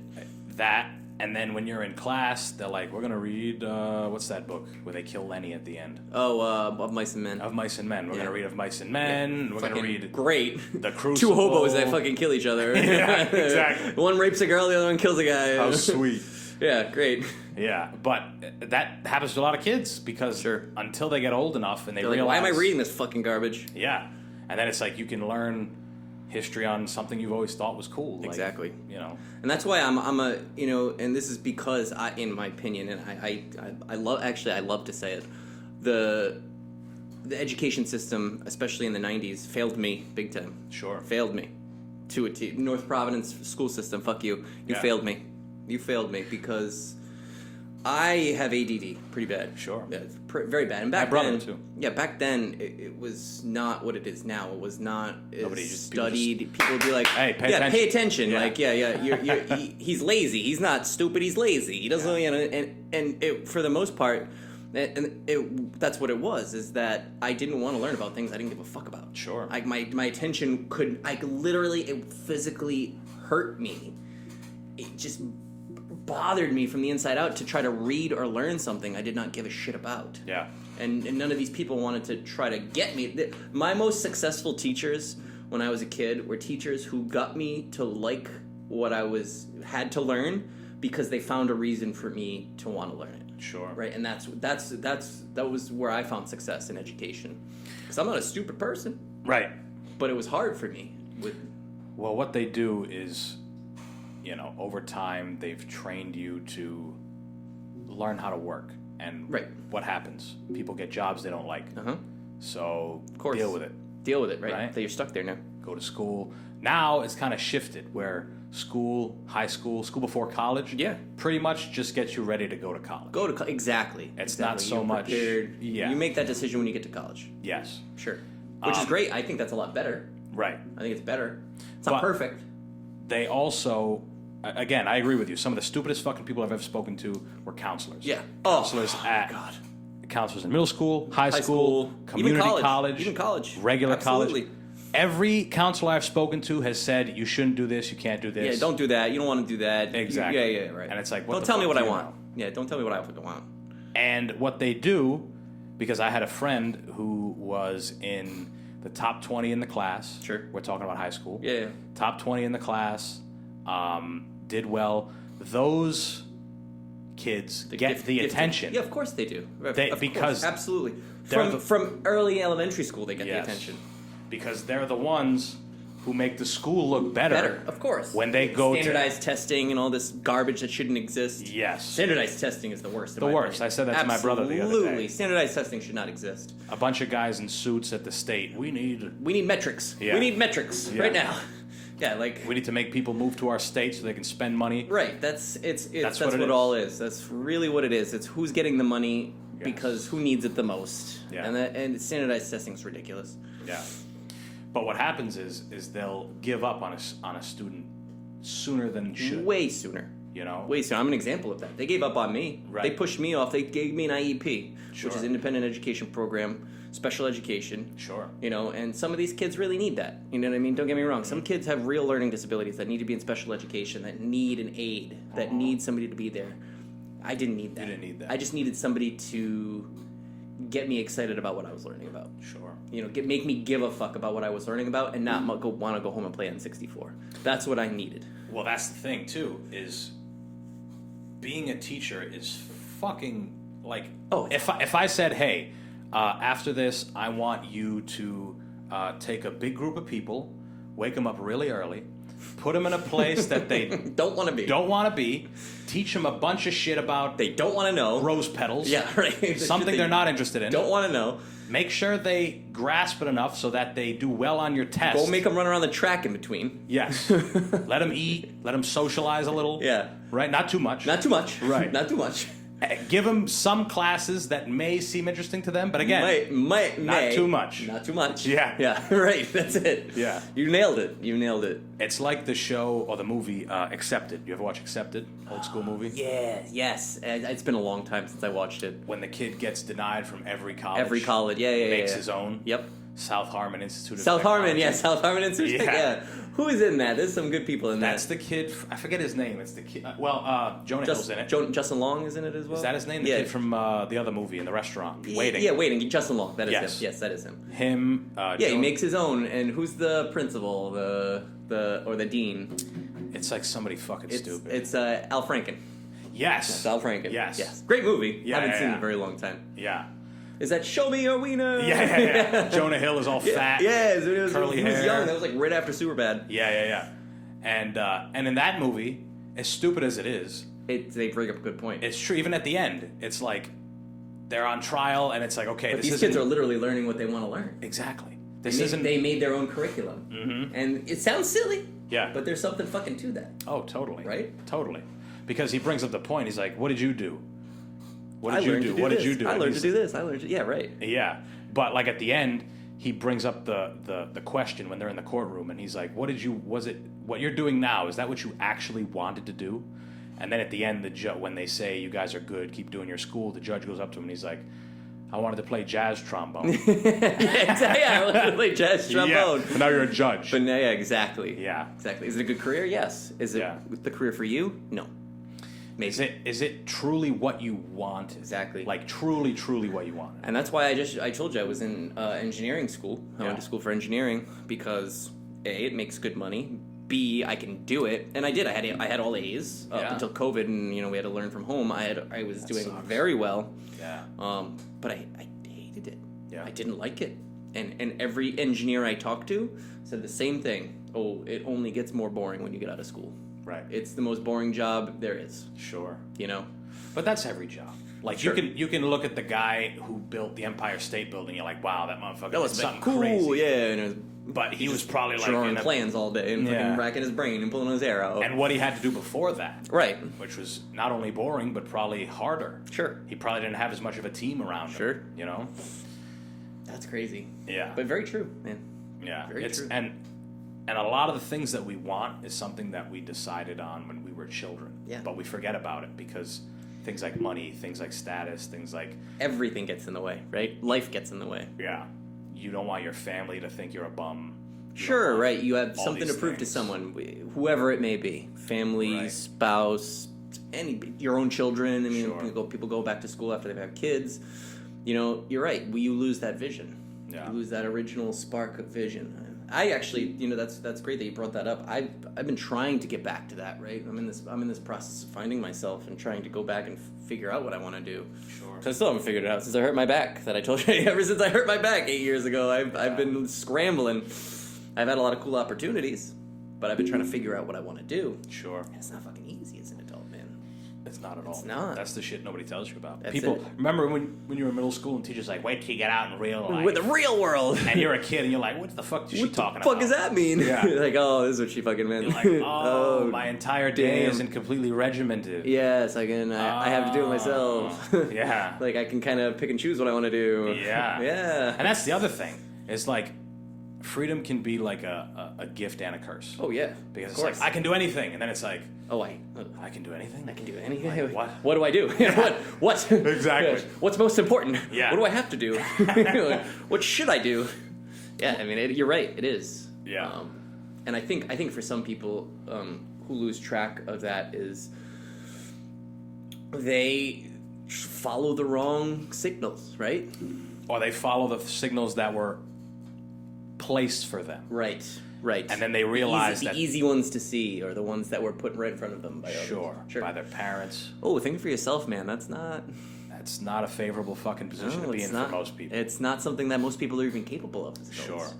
Right? Yeah. Especially, and I feel bad because I don't come from this, but I see it all the time, is people who come from stern households, strict parents. I'm very blessed that my parents weren't strict, but were strict enough to where I'm not like living in a gutter. Yeah, I'm not living in a gutter, homeless, right?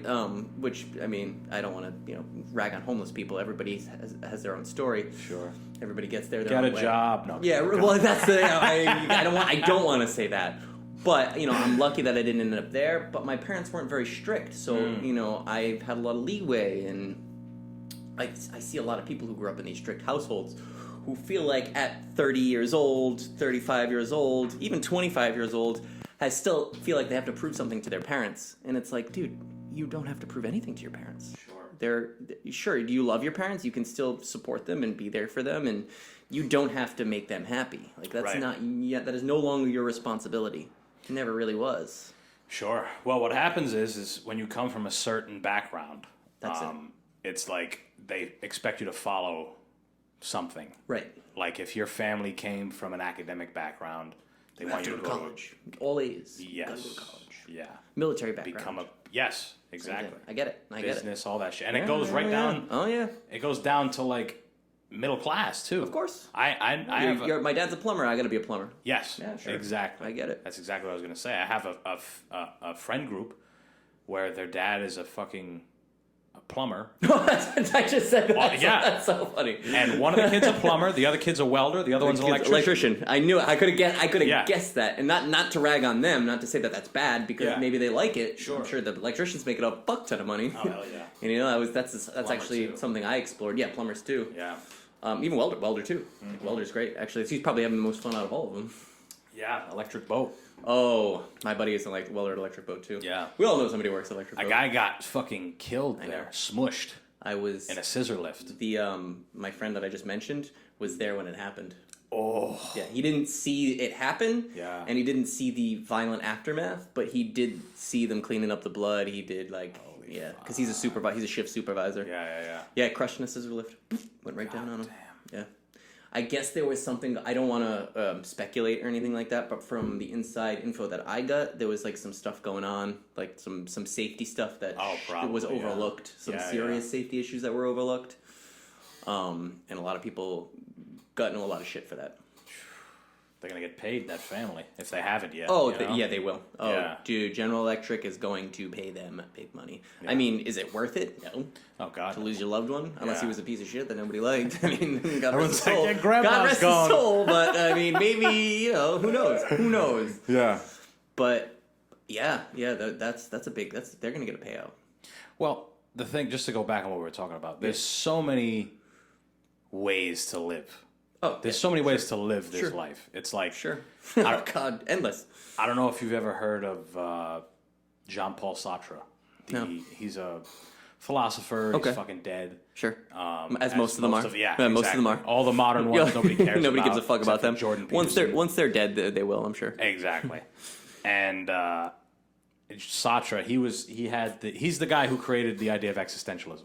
Oh, okay. Existentialism. That might have been the word I was looking for earlier for these writers. Yeah. Well, existentialism is the idea of us as humans being here and wanting something for ourselves. Right. Like, what do we want? And that question of, why am I here? That's an existential question. What is my purpose? That is the true existential question, right? And we all have existential crises when we're like, what do we do? What's this? What am I supposed to do, right? So what he said was, life is a lot weirder than we think. Oh, yeah. Like, if we break it down in, a third-person view, and we're like, look at this planet where all these people get into these mechanical things made of metal that bring them on these roads that they've made. And then they go into these buildings and they sit down and they do this and they sit on a machine that has a screen and all this stuff. So bizarre. It is strange when you break it down that way. Sure. And I think it takes some psychedelics to look at it that way. Right. But, very true. But sure. Very true. Sure.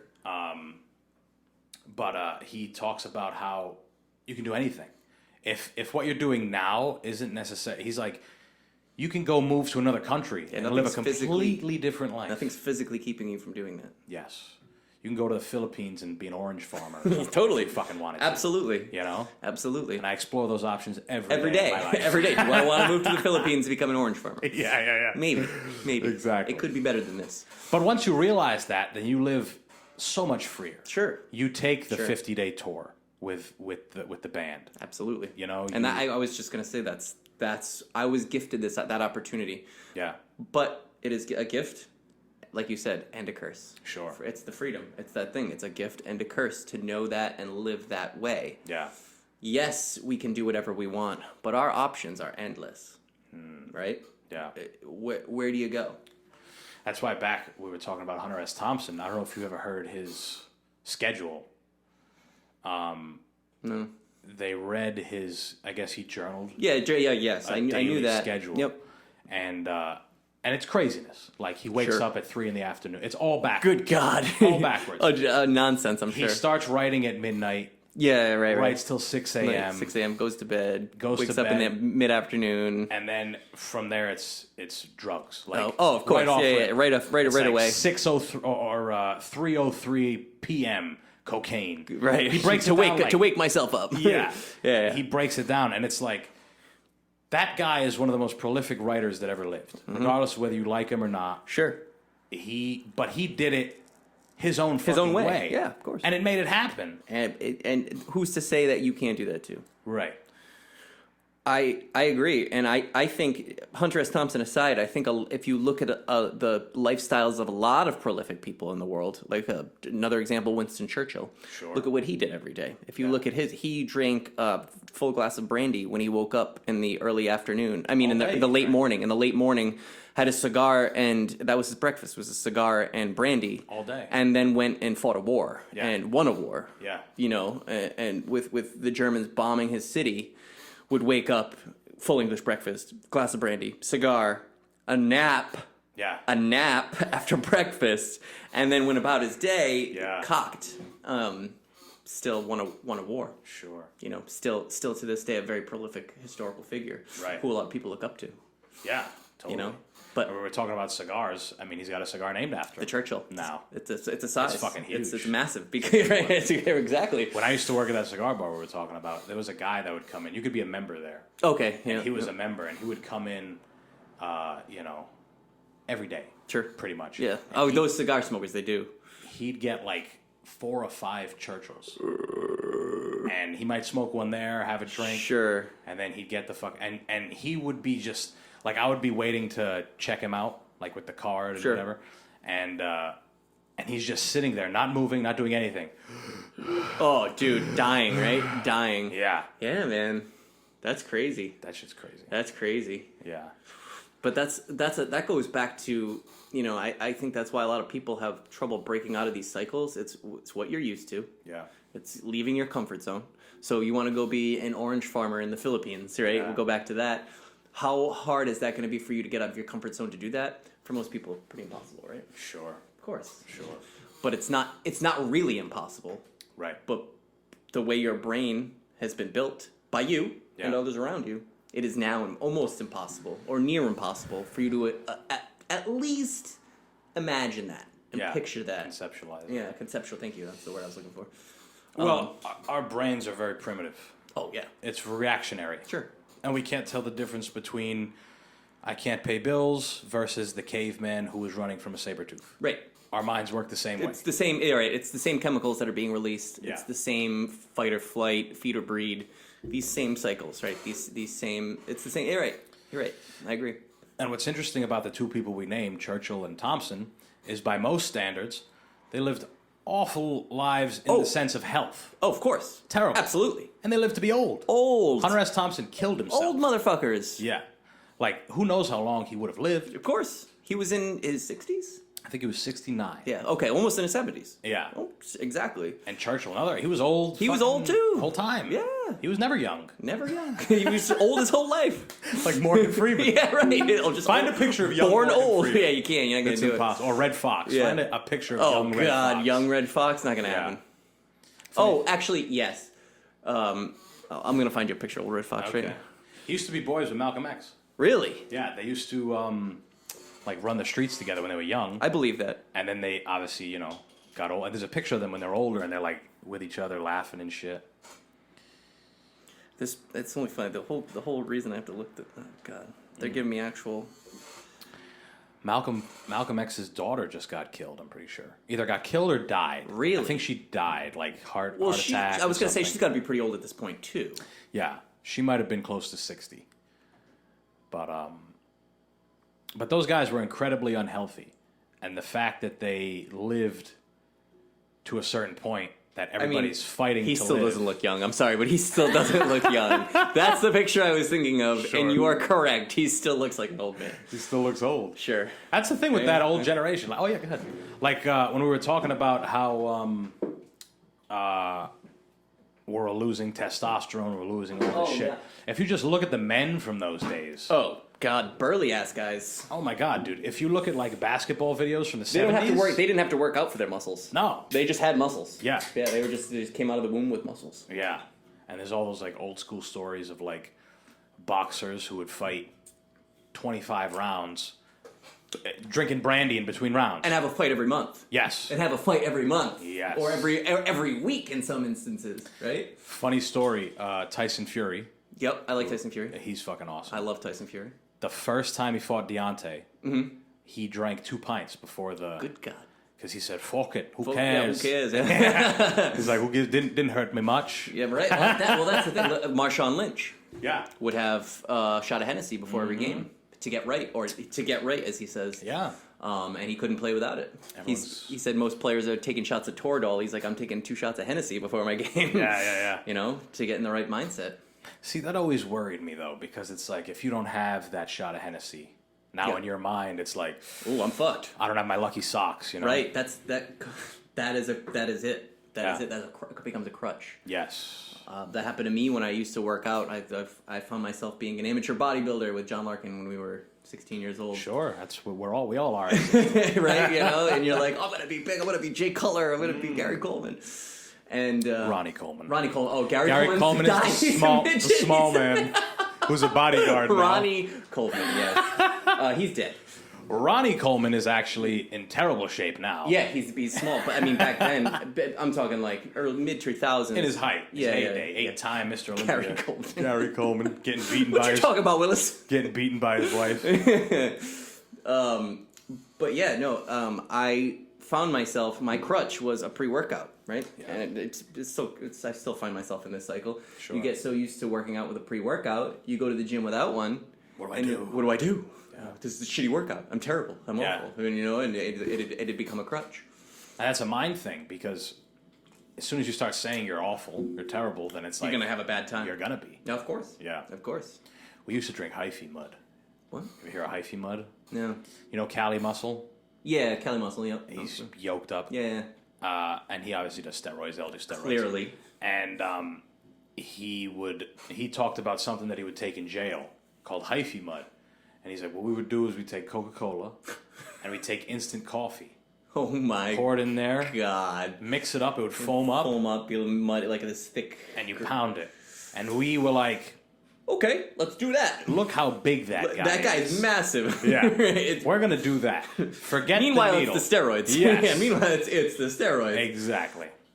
But that... Like, there's this guy who's he's getting big on Instagram recently. His name is Liver King. Liver King? Yes. Haven't heard of him. And he is huge. I'm assuming he eats liver? He eats it raw. Oh my God. He's raw liver. He eats all this... He lives by this... it's interesting. He lives by something called... He'll be on the Joe Rogan podcast. Sure. Probably at some point. At some point. he lives. It's something called like ancestral something. So he tries his best to live how our ancestors lived. Kind of like paleo, but more intense. I'm assuming. Sure. Yeah. Gotcha. Yeah. Like he doesn't do anything for example, this is just an example. He doesn't do anything for like dental. Okay. Him and his whole family, they all have nice teeth, but they don't necessarily go to doctors for it. And not to branch off too far, because I want to hear the rest of the story. If you eat nothing but, if you were near you were to eat nothing but vegetables and pure meats, and we had no supplemented sugar in our diets, we actually probably wouldn't have to brush our teeth either. Yeah, we'd be fine. Yeah. And they move a lot. Sure. And the shit that you're eating has a lot of fiber, calcium. Yeah, calcium and fiber, and all that stuff to like clean yourself out, right? Yeah. So the reason why I say he kind of does that is because he lives in a really big house. He has a mansion. Sure. He's pretty rich. He's got a ranch. Well, so it's like because he has the means to do this. Exactly. Yeah. Not everybody can do that. But he eats liver, raw liver. It's fucking wild. He eats raw bone marrow, raw eggs, and there's a video of him eating raw bull testicles. Yeah, like Rocky Mountain oysters. But yeah. big. Have you ever had one? No. I ate one. Are they good? Yeah. You know what? Better than I thought. That's good then. Better than I thought. That's good. Yeah. It's like Andrew Zimmern. It's the thing. You got to try it once, right? Sure. You got to try it once. I'm with that. When it comes to food, I'll try it. everything once, right? Yes, Yeah. I'll try I got a it buddy once. who's the same way. He loves Andrew Zimmerman. That's his idol. Yes. Try everything once, no matter how weird it is. If it's fucking If it fermented looks good, eat shark, it. I'm gonna try it. Fermented shark. That's I say that because that's one of the one things that made Andrew Zimmerman almost threw up when he had that fermented whatever the fuck they call it in. That's gotta be bad. In Iceland. It's fermented shark. Surströmming. They eat that shit too. That's like fermented canned fish. It's called surströmming. It's one of the. It's like one of the top 5 nastiest smells in the world. I bet. It's like that. And what's the big fruit? Oh yes. It's a big nasty fruit. I forget what it's called. God. Durian. Durian. Yeah. Durian fruit. Yep. They eat that shit in like. It smells like rotted meat, right? Yes. They eat that shit in like Sri Lanka. Yep. They love it. That's fucking wild. But my point to bringing that guy Liver King up is he's huge. He's monstrous. Yeah, he's jacked. And everybody's like, "Wow, we gotta eat liver. He's doing something right. We gotta start eating liver. Start eating raw liver. Cow testicles." And I'm like, Come that on. guy is on steroids. a fucking He's cocktail. taking D-ball. He's taking D-ball. Yes. Like, let's get real. Or at very least, TRT. Mm-hmm. Which I think is okay. Yeah, sure. I mean, once you get older, you want to replace. Because what's that's doing is, if I'm not mistaken, I don't really know the science behind most of this stuff, but if I'm not mistaken, TRT is basically making your body produce more testosterone itself. Correct? Yes. Yeah. It's promoting testosterone production of your own body. Yes. So yeah, I'm with that. I'm totally fine with that. Plus, when you get to a certain age, It drops off who anyway. gives a fuck? Yeah. You know what I'm saying? Well, your T's dropping off anyway. Every day. Testosterone's dropping off. Me, right now, I'm blessed that I can still go have a great workout and feel like I got testosterone flowing through my blood. Right. But it's only a matter of time. Right. But even you, 34, that's still pretty young. Yeah, I got time. Your physical prime, they say, is like 30. Yeah, right. And you're not that far from that, you know? Sure. And I mean, you still have a good 10, 15 year span in between. I mean, Yes. there's 45, 50-year-old dudes who fucking would put me to shame, I'm sure. But what they say is your strength continues to go up. Really? So I'm sure it That's plateaus. why that old man strength. Yes, that old that's a man real strength. thing. Yeah, Dad it's strength. Dad strength. That's why yeah, dads have monstrous forearms. Yeah, That's for no fucking, reason. Like, where'd that come from? Yeah. Shit. And that's why old guys that fight and have been fighting still KO people. Right. Because Exactly. power's the last thing to go. Right, because it's got to has something to do with that muscle memory, right? Yeah. Muscle elasticity, to where, you may lose some mass, but the muscle memory is still there. Yeah. Right. But your strength goes up. That's crazy. Your movement might not be as good. You Sure. might not be able to do cleans at 50. Yeah, your connective tissue's on its way out. Yeah. But you can fill up a fucking wheelbarrow that a 16-year-old kid is like. And I feel like that has something to do with your your slow twitch muscles converting to fast twitch muscle, if I'm not mistaken. Yeah. This is a little out of my realm of expertise. Yeah. But most professional athletes have this fast twitch muscle that's very hard to produce, Yes. very hard to create. Yeah. Right? It takes a long time. Yes. So these guys that are 50, 60 have been building this fast twitch muscle so long. It may not be as big as that slow twitch muscle as that fucking yoked up dude who's, doing the snatches and the clean and presses and Sure. all the ollie lifts. But that muscle has been trained and over time is more efficient Totally. at doing its job. Yeah. And I'm just talking out of my ass here, but based off a hypothesis. Definitely sounds good. Educated guess here, a total educated guess, but that's got to have something to do with it, right? Oh, totally. I mean, it almost comes down to how long you've been doing something. Right. If you've been lifting weights for 30 years, You said it. You're pretty fucking good at it. I would think. Right. You have right. Yeah. Or well, there's another side of that coin. Sure. Because you know those people. They exist. People who've been doing this thing for whatever the thing is. Yes. Whatever the thing may be. Wrong. Not lifting weights. Right. Wrong. Yes. Correct. Doing it wrong for so long that you're like, how has this person been doing that for so long? And still suck. Yeah. You know? I mean, I think it goes both ways. But I feel like if you get something right and you start doing it right, yeah, absolutely. Totally. I don't think you get worse. I think you get better. Plus, lifting weights is so good for you. I mean, it's your body has to have that. You need it. If it's not under load, You it's need like, it. You need some kind of resistance. Your body needs resistance. Period. That's why there's videos of fucking old people still able to lift weights. Lift weights, yeah, right. Like John Larkin. Have you met Amore? John Amore? The guy he. I've met very few people he trains with and stuff like that. So they rent out a space next to CrossFit Providence. Yeah, I'm gonna go there. The Strength Dojo. Yes. Yeah, I want to go there. I want to do that with them. Yeah. So Amore is like kind of his partner. Yeah, right. He's the one that runs the Strength Dojo. They're there both pretty often. Is it fight, lift, move? That's their thing. That's John's thing. Okay. But I think they kind of all adopted it because Amore's a martial artist. Sure. Yeah. They kind of try to put that into the minds of their, people they're training. Their clients, yeah. But Amore had and he was on the podcast a while ago, and he had a client who was like 70. It was an old woman.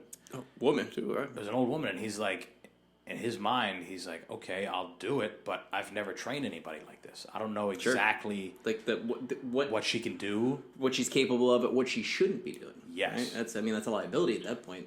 And then he's putting up videos of this old woman deadlifting. Just fucking pulling it. Deadlifting. Pulling weight. And it doesn't matter how much she's deadlifting. It's like, this lady is fucking deadlifting. Deadlifting. Like, anything. What the fuck? Yeah, what? Yeah.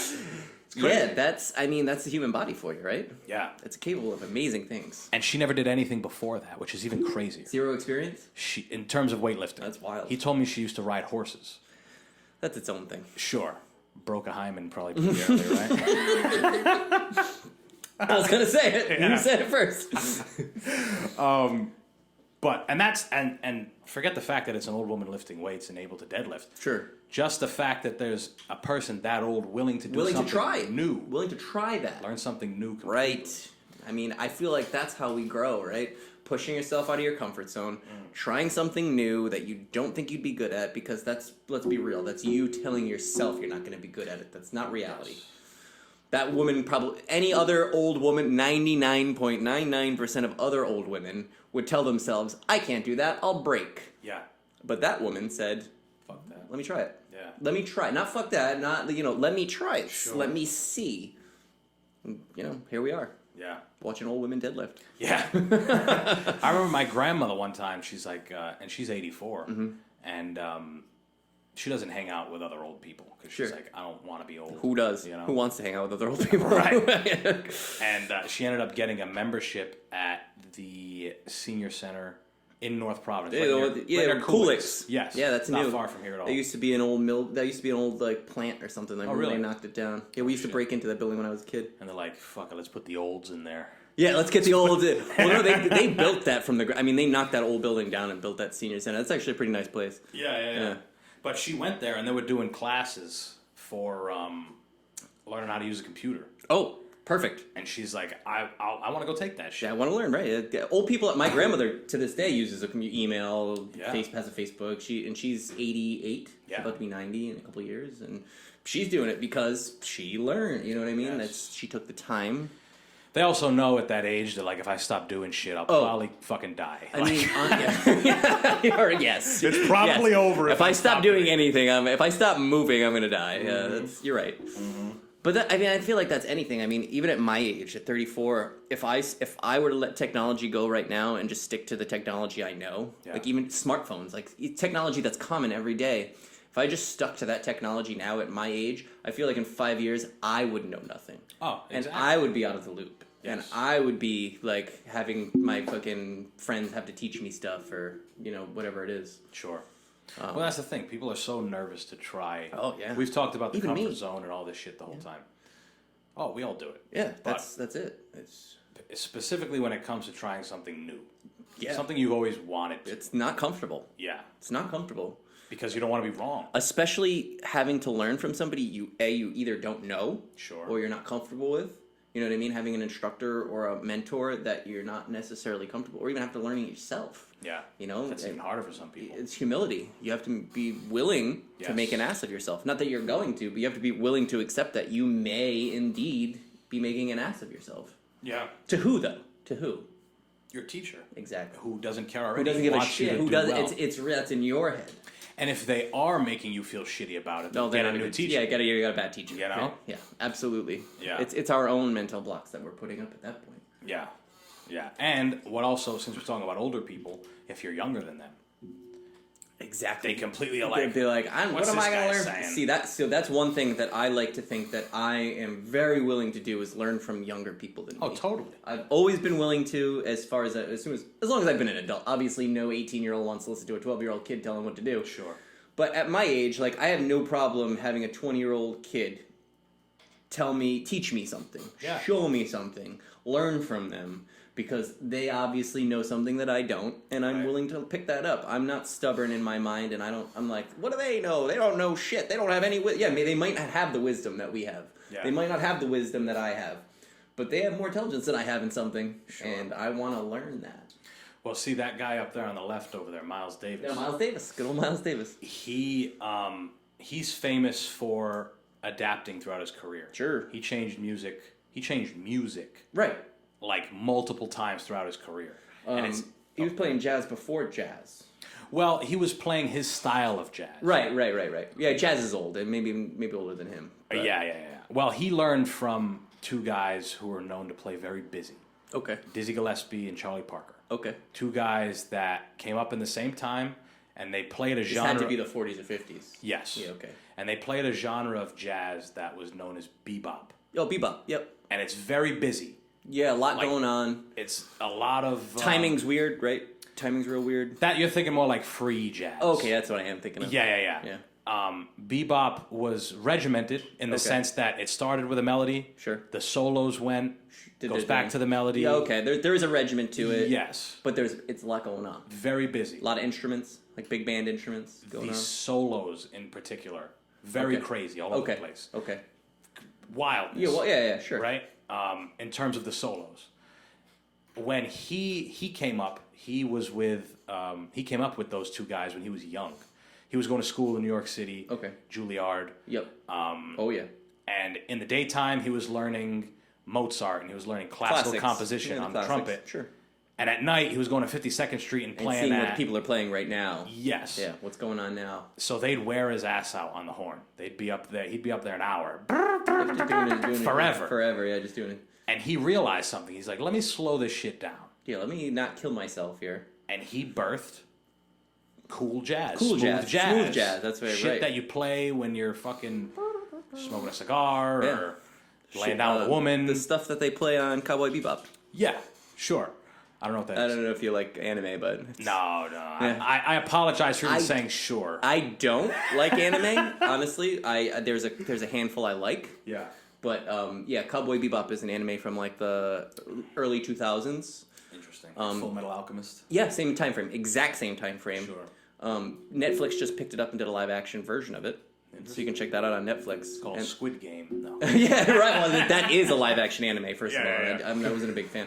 But jazz is the whole thing behind Cowboy Bebop. Interesting. Okay. Yeah, it's So maybe that's one I can get into. yeah, we check it out. But later on in his career, once he became a monolith, once people were like, Miles Davis Yeah, he's is the Miles guy, fucking Davis. Yeah.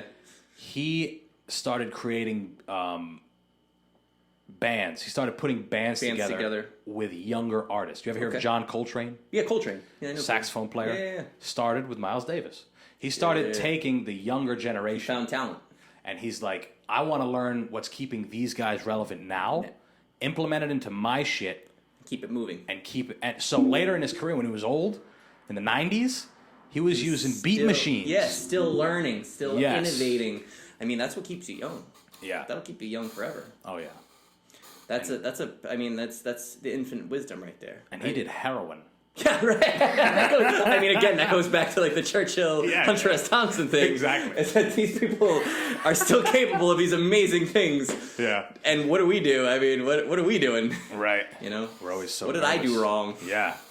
Just do the heroin, guys. Just do the fucking heroin, do it. right? Just You might end up just being- wake up and do cocaine and drink a whole glass of scotch. Like, yeah, you're gonna accomplish something. Might be okay.